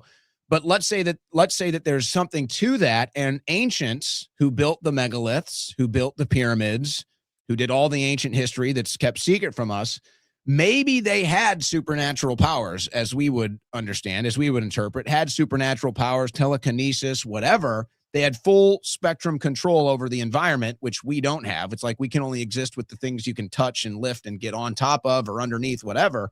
They were able to manipulate their environment, but we can't do it. So now we're like chasing it. So it's like everything that we're doing is to try to get these things back. We want to be able to move faster. We want to be able to go back in time, forward in time. We want to be able to think multiple things at the same time. It's like we're chasing what we lost. It's like, so we're trying to replace everything that we've lost and atrophied in our brain, and we're trying to replace it with technology and computing. It's like, we know it'd be like if somebody lost a leg and they put a prosthetic leg on. It's like, hey, I want to be able to walk again, so I put a prosthetic leg on. It's like, hey, I want to be able to think again. I want to be able to do whatever this is again that ancient humans used to be able to do. And so we're trying to replace that with technology. And so that's kind of my application of what it is that you're getting into, which I think is a lot harder to understand. But I think that's what we're going to see. I think we're going to see AI, quantum computing, humans plugging into it. And then eventually they think they're going to travel through dimensions with some controlled release DMT type of a solution where they're literally flying through dimensions. They think they're talking to other beings. Maybe they are, maybe they aren't. They write about this stuff. And so that's what I think this is all going towards. But they have to have some big event. And I think two events have to happen. First, they have to have some human cataclysm event, a big war. Maybe there's a natural thing that's going to happen that happens every 3,000 years on this planet. And then that's where they're going to unleash the next technology on top of us. And you know, will it free us? Will it enslave us? I don't know. But my concern is getting back to the modern sense of it, that it looks like right now they're using this conflict in Israel and the Middle East to kind of be that inflection point and to try to start this new world war. And it doesn't mean it's going to be in the Middle East or even in Israel, but it's like it's all kind of going from there. And then once you have the mass culling of the population, so there's less of us, then you can introduce this new technology to whatever is left of humanity. But I think they think there's too many humans to do it now. So I think there's going to be a mass event. They're going to reshape the entire world afterwards. And then they're going to allow us access to this technology once they've kind of tested it for themselves, so that when they give it to us, they already have full spectrum dominance over whatever it's going to do to civilization. You know what I find really interesting about what you're saying is, you know, I hear this a lot, especially in the truther circles, that essentially they're trying to have these sort of godlike capabilities. And there's a couple of things that come to mind. Number one is, you know, and I used to have the same mentality, is that, you know, that the elites were ultimately the sovereign authors of human history, right? And I believe that's something that's sort of not really critiqued or looked at enough in these circles, which, if you look biblically speaking, you know, even Satan is but a pawn in God's sovereign hand, right? There, you know, for example, when Satan entered into Judas and delivered Jesus unto, you know, to be killed, you know, Satan thought he was thwarting the plans of the Messiah. But interestingly enough, he was actually just playing right into it, right? And we see that over and over and over again, right? So if Satan is that much of a pawn in God's sovereign hand, how much more are the elite? How much more pawns are the Illuminati? How much more, you know, we read about in Romans, you know, that, you know, God says that he's the one who raises up kings. He's the one who raises up nations and puts them down, right? And so when we talk about the sovereign author of human history, we're not talking about the elite. We're talking about the sovereign Lord who uses all things for his purpose, right? And so when we're trying, and this is what really helped me see this shift and say, oh my gosh, I get it now. When we're trying to look and we're trying to figure out the course that we're on, instead of looking at the elite and saying, okay, what are the elite doing? We need to see the elite as pawns in God's hand. And we need to see, oh, what is God doing? And that's where the major switch happened, where I saw what was really happening. And what's interesting is all the things that you described about, you know, these sort of these elite type beings who are going to have these sort of godlike powers, transdimensional, whatever, you know, it sounds exactly like what the Bible says God will give to the saints during the millennial kingdom after the resurrection, right? And so you've probably heard of the term Agenda 2030 a lot, I assume, correct? Yeah. So there's a really interesting film that I think that you and your viewers should watch called Messiah 2030. And it's one of the most interesting things that I've ever seen. And it, you know, it's sort of, to me, confirmed everything I've been saying. And what I think is happening is that Satan, who masquerades as an angel of light, by the way, Satan does not, and this is a big misconception, Satan is not this red-skinned, horned, pitchfork-wielding monster that Hollywood and all of these movies have been trying to portray him as. Biblically speaking, he masquerades as an angel of light. Oh, right? you mean Hollywood propagandizes us? I couldn't have. I had Exactly. no idea. So let me ask you this though. Let me ask you: do you still think Trump is the Antichrist? I think he's the top candidate for it, but a lot of people don't understand what Antichrist means, right? A lot of people. Netanyahu. Where is Netanyahu on the chances of being the Antichrist? So I think Netanyahu is on the side of the harlot, and I'm not sure if you're familiar with the beast versus harlot dichotomy. Have you heard of that? I don't know if I want to go down another one of these rabbit holes. My brain. It's very quick. It's very quick. So in Revelation 17, verse 16, it says that God uses the beast and his kings to deliver judgment onto the harlot. So the beast and the harlot are unified for a time. And then eventually the beast and his kings betray the harlot and then destroy her. And what I believe is happening right now is that this great awakening that we see happening, where everybody's learning about the Jews, Israel, the Zionists, the Illuminati, the deep state, the cabal, right? All different terminology for the same thing, for the same direction, right? The world, what's going to happen is that the entire world is going to become awakened, quote unquote. And people from all tribes, all nations, all faiths, all religions, all backgrounds, all movements will unify for a brief, they'll put their differences aside for a brief moment of unity against a common enemy, which is the harlot, right? And who, biblically speaking, is the harlot? Harlotry is a reference to covenant unfaithfulness. It's a very specific reference, right?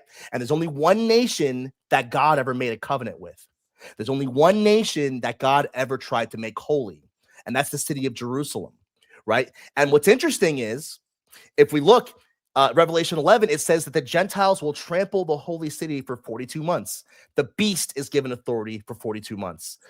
And what's interesting is from Christian nationalism to the New Age trutherism to the Gnostic Q stuff, all of these things are colliding on the same path, which is going to culminate in Armageddon, where the world will believe they are defeating Satan and his kingdom, when really Satan has tricked them into fighting against the Lamb, into fighting against the returning Christ at Armageddon. That's very parallel to my just real world political analysis, especially after last night. It's like, I can't, and maybe they really don't understand what's going to come next, but it's like, if you don't understand what happened last night at the White House and then what is going to follow, it actually goes right along with what you're saying. The entire world is going to turn against Israel. Everybody is seeing it.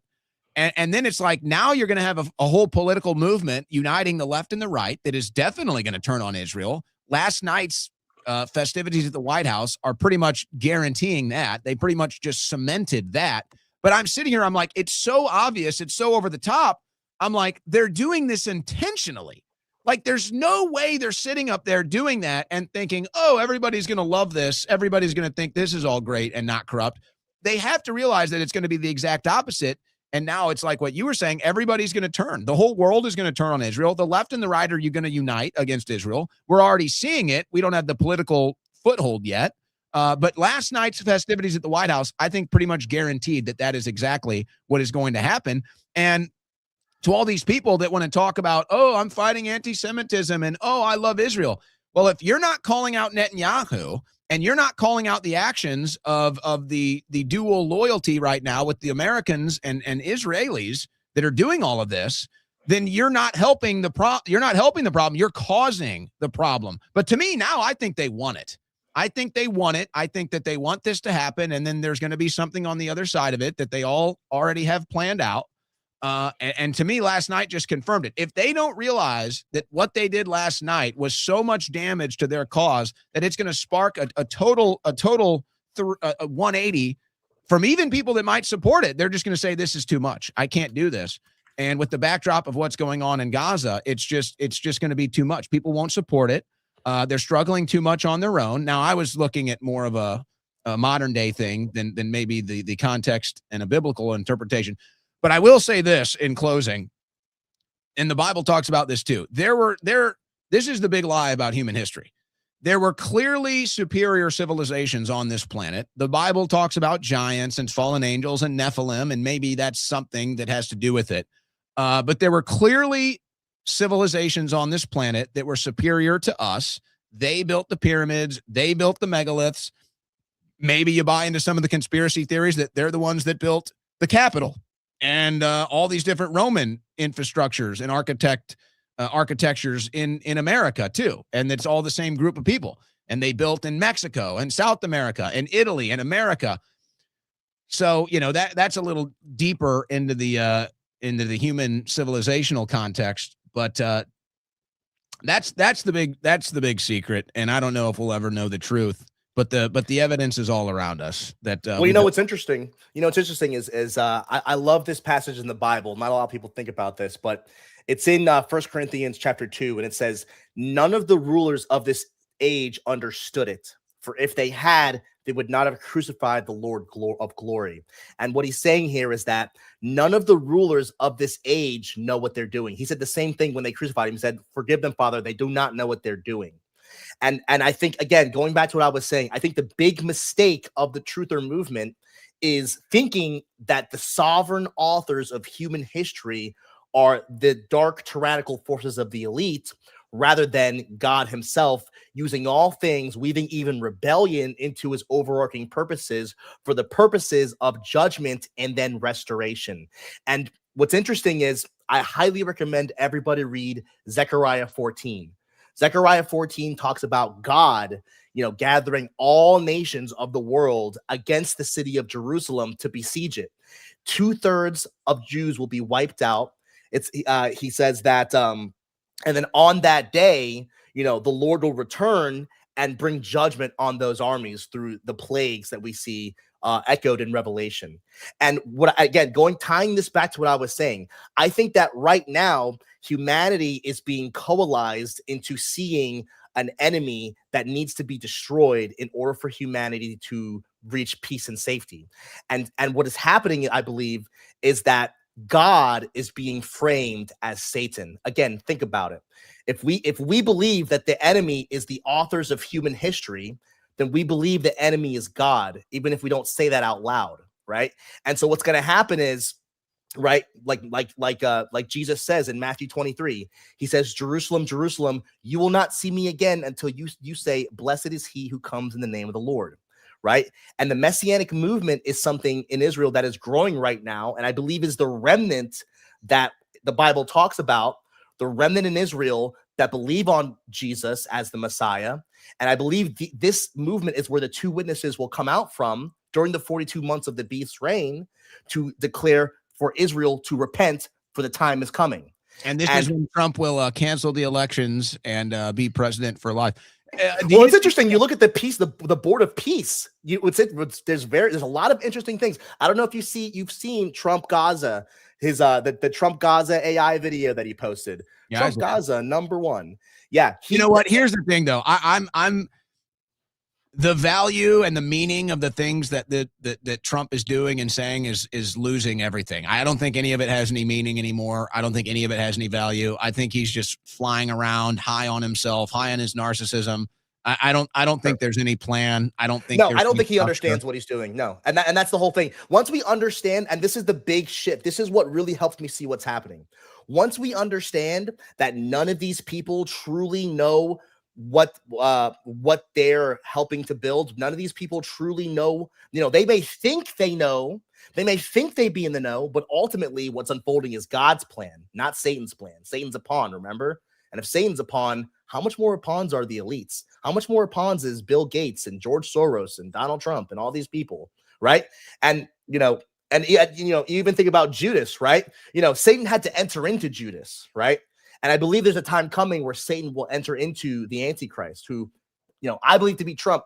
If you look at the Board of Peace thing, right? I think what's going to happen is that Trump is going to have to essentially take control of the situation in the Middle East. If you look back 40 years ago, there's a picture of him holding a dove shot by William Coupon.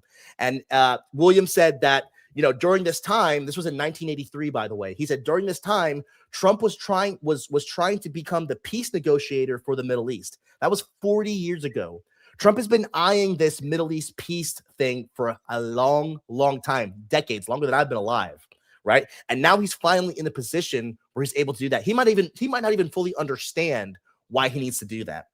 And you know what's there's so many interesting things here. I don't know if you've seen when Trump was in a meeting and he was talking to Lev Parnas and a couple people, and they said, Trump, you know, your name, the numbers of your name is equals the same numbers as the Messiah, 424. Oh, right. Great. And he, oh, yeah, good. and you know what's really interesting is I'm so glad somebody told him that, because his ego and his was big enough.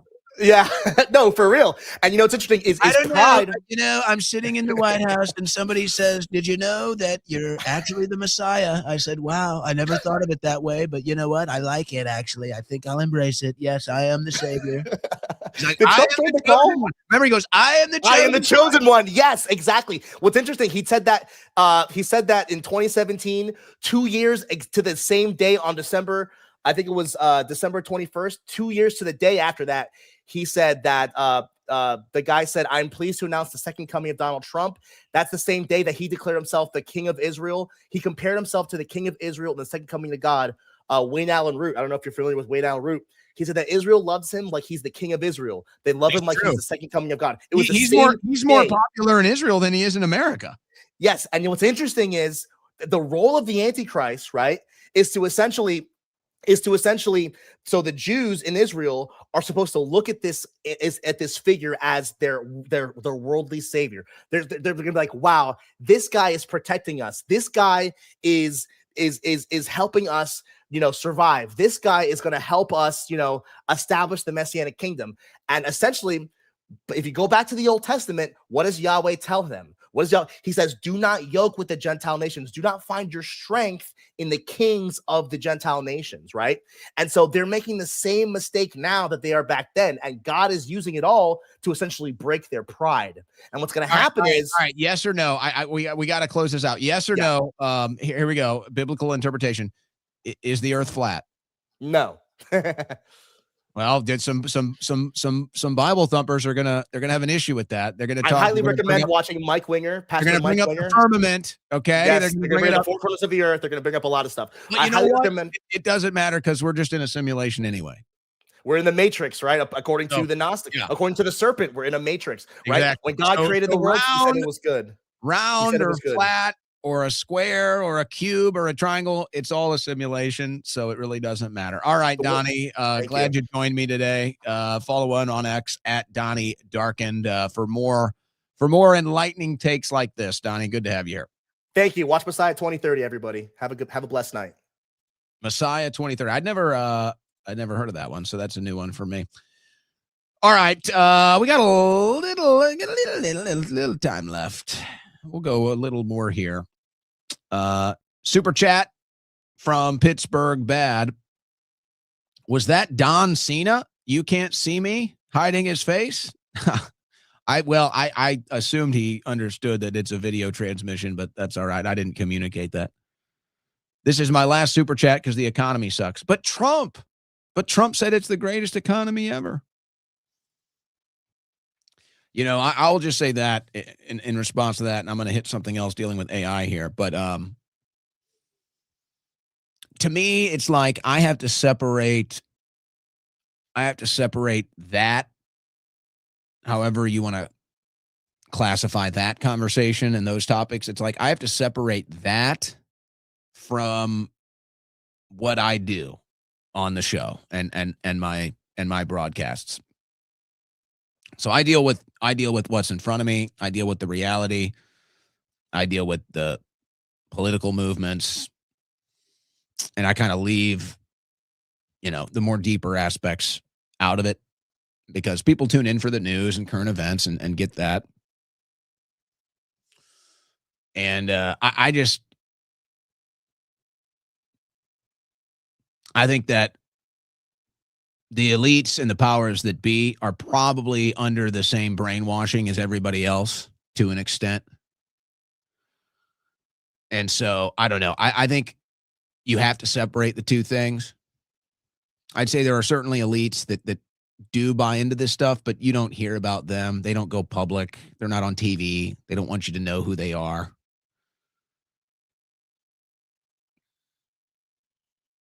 But there's no doubt that when you look into human history, the hidden human history, that, we've been lied to. That's for sure. The theory of evolution is one of the biggest lies ever told to humanity. Maybe the biggest. The odds of the earth being flat are 1,000 times greater, maybe 1,000,000 times greater. Yeah, I would say the odds of the earth being flat are 1,000,000 times greater than the odds that you were an evolutionary creature from a monkey or whatever, from a squirrel turd. So just kind of to put it into perspective, it is a much greater reality. There's a much greater chance that the earth is flat than that you evolved from a monkey. Much greater, much higher odds. And when you really research hidden anthropology, hidden archaeology, folks, the theory of evolution has quite literally been disproven. I mean, literally, the theory of evolution has been disproven. So unless you want to argue that aliens or different beings or creatures used to live on this planet and built all this stuff, then I guess you could say that. And maybe they're gone. But the theory of evolution has been disproven. And it's one of the biggest lies ever told to humanity.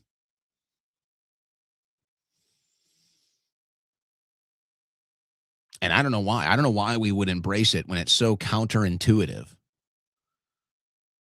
I don't know why we would embrace something that is so ridiculous and so obvious that it's not true. But then you look at all the other lies, and maybe it's not so far-fetched. All right, I've been wanting to cover this in my stack for a while. Let me see if I can find it here. There's a new supercomputer.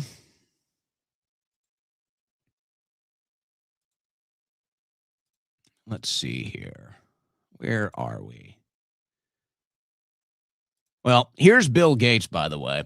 I was talking about him earlier on Ask the Doctor.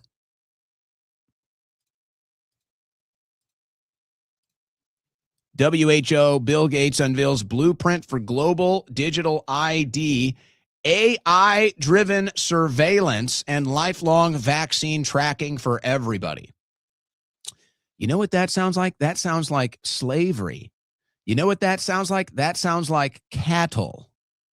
Yeah, Bill Gates sounds like he wants to turn humans into cattle, I would say. Now, Grok 5, what are we on right now? I think Grok 4? Grok 5 is training at the supercomputer Colossus 2, which is the largest and most powerful AI supercluster in the world. I can't believe they're building Skynet on top of us. And I don't think technology is inherently evil, but when it's being aimed against humanity, which is what this is, that becomes inherently evil. Now, Colossus 2 is XAI's massive world-leading AI supercomputer data center. It's being built near Memphis, Tennessee, and South Haven, Mississippi, featuring nearly 1 million GPUs, a gigawatt-scale power draw, and massive cooling needs, representing a new era of AI infrastructure by Elon Musk's XAI. It's a huge project focused on training advanced AI models like Grok, involving huge power infrastructure, cooling systems, and NVIDIA hardware. Now, folks, the energy that this stuff is going to take, we don't have it. We don't have it. Basically, when they take all of this stuff live with what they're planning to do with it, we don't have the power. I mean, you'd basically have to shut off the power and redirect it towards this entirely. Now, there's concepts that they want to basically turn the heat that these data centers are producing into some sort of a thermal energy conductor, I guess. I'm not pretending to be some master engineer. I just read about it. So that's one way that they're trying to figure this out. They're going to have to go nuclear. I don't think there's any way around it. They're going to have to build their own nuclear power plants. Musk is like, he's not so sure that that's the proper solution to this. But this is all happening. They're building it all. They're building one in Florida that's about to like double the need of energy in the state of Florida. So this is all happening. And there's no real parallel construction to deal with this as far as the energy needs, which, you know what, maybe that's a good thing, because I don't think we're ready for this, quite frankly. And by the way, Elon Musk agrees. The only reason Elon is pushing the gas on this stuff is because he doesn't want Bill Gates and Sam Altman and the rest of them to be in charge of this AI rollout. That's the only reason why Musk is doing this. Musk thinks it's all too soon. Musk doesn't think we're ready for it. But he feels he has to do it because he doesn't trust the other people that are leading the way right now. But we're not ready, folks. We don't have the energy. They're putting the cart before the horse. So maybe it's a good thing. Maybe this whole thing will kind of be dead on arrival. But here's the problem. Here's what's happening right now. And we covered this in the first hour. This is why Israel is taking over all of these AI models. And by the way, see, folks, most of these, they don't have the money. Okay? They don't have the money. And somehow Israel has all the money. And maybe that's why we're so broke, because they have all of our money. So Israel is basically filling this monetary gap. Israel is filling this financial gap with these AI models. And they're saying, hey, we will fund your AI program, but you're going to give us access to it. And you're going to allow us to get in there and manipulate it for our favor. And they all agreed because they need it. They need the money. They don't have the funding. So they need the infrastructure. They need the funding. And Israel says, we'll take care of you. But now they're turning AI into just, another thing that Israel buys, another thing that Israel controls and then uses for their agenda. And this is what's happening right now. And I'll say, Grok gets a lot of things wrong. I'm not a big AI user. I guess I use Google's AI when I'm using Google, and I use Grok on X. Other than that, I don't really use AI. So I'm not claiming to be the AI expert, the AI user expert here. But just from using Google, Gemini, and XAI Grok, and then using search engine optimization for, decades, I can already see what's happening. AI, now, this is the one thing I give Grok credit for. Even though Grok gets things wrong a lot, it does adapt fast. It can learn quickly when you tell it things, and it'll get it right in the future. But Grok gets things wrong all the time. But at least you feel like with Grok, it's like, okay, there's a little bit of user model control here. But like you use Google AI and now with how controlled the search engine optimization is, folks, you got to understand, they are changing history. They are changing modern history, current events. They're literally changing news and headlines and conclusions in real time. And I don't know if this is, again, you can say, well, look, it's Israel. They're the ones running it. They admit it. They bought it. I don't know if that's true. Well, I do know that's true, but I don't know if they're controlling it. But I do know this. From somebody that's been using the internet for decades, SEOs for decades, dabbling in AI now, they are changing history. Essentially, they're changing history now in real time. So it's like, if you will ask AI the same question today, and then you ask AI the same question in a year, and then you ask AI the same question in 5 years, you're going to get a different answer every time. And that's 1984. You're at war with East Asia. You were never at war with West Asia. You're at war with West Asia. You were never at war with East Asia. So this whole idea that AI is going to be some omnipotent, sentient being that is, to be the ultimate source of knowledge or power or whatever, I'm not buying it. I think it's just another computer. I think it's just another computer program that they can rig I think it's just another computer program that they can code to their liking. Now, there might be more of an interactive capacity. There might even be a personality complex. But there's no real sentience. There's no real, there's not a conscious. There's no moral compass. It's all just codes and algorithms. And they can change it in time. And then they can manipulate the user via the changes in the algorithms and the codes.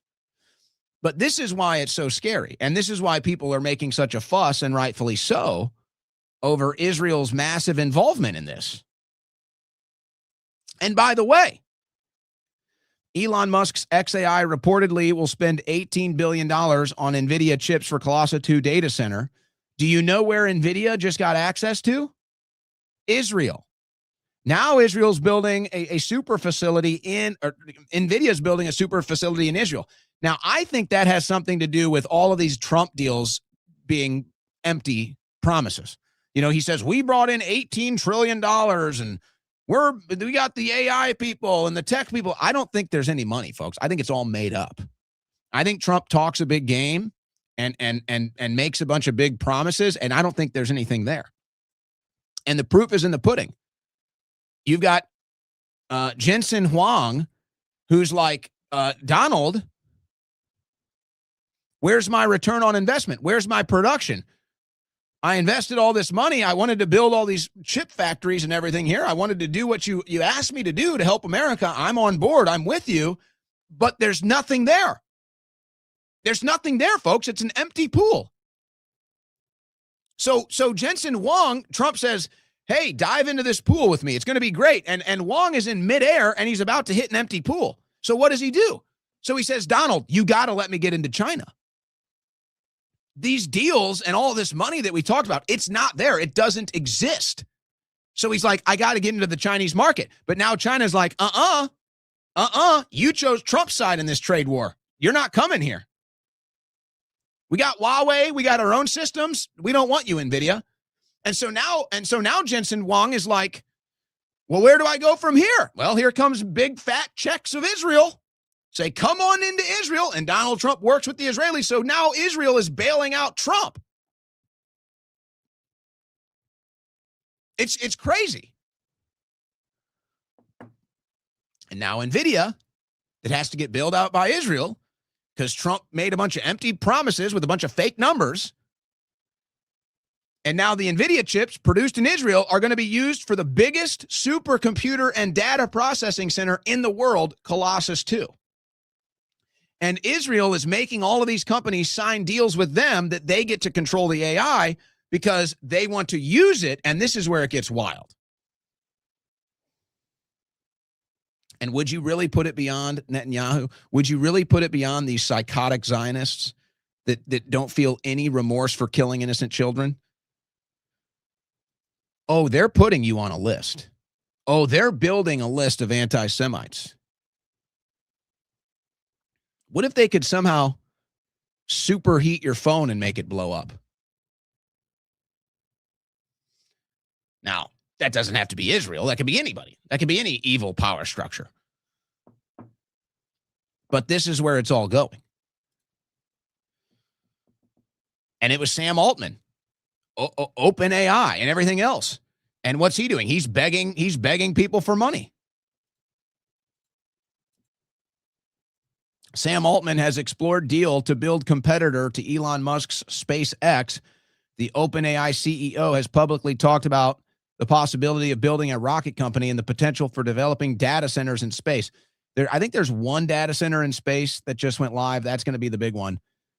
But I think Altman is just trolling Musk here more than anything else. But this is part of the AI race. Google says first AI glasses with Gemini will arrive in 2026. So now you're going to have literally like a HUD on your glasses. That's like right out of Black Mirror. And so you're walking around in a fake digital reality. Imagine how they can manipulate that. Yeah. So this is all flying in.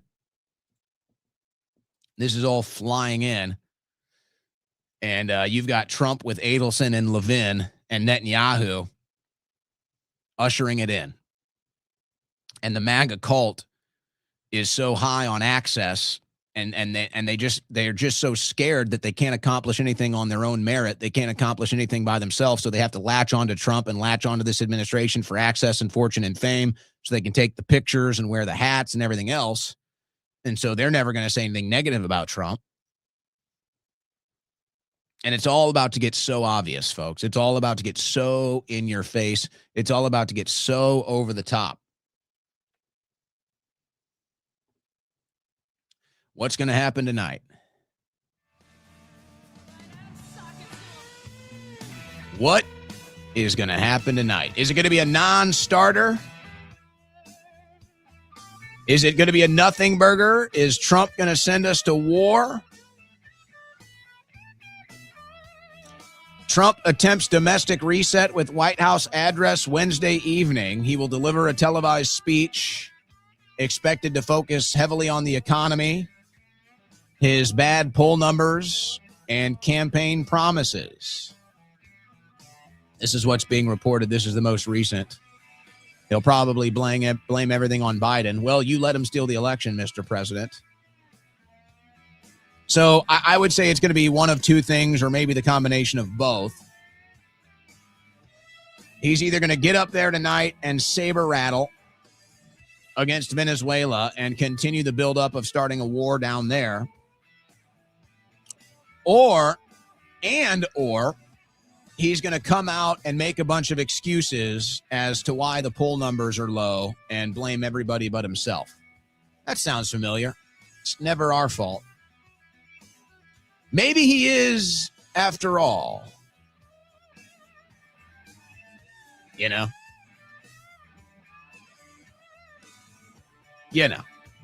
All right, long show, over 4 hours today. Had a blast with you guys. Thanks, everybody, for tuning in. Great time. Get your Christmas sweater. I'm waiting for mine in the mail. I actually got a new hat here. Owen Schroyer.store. It's my new hat.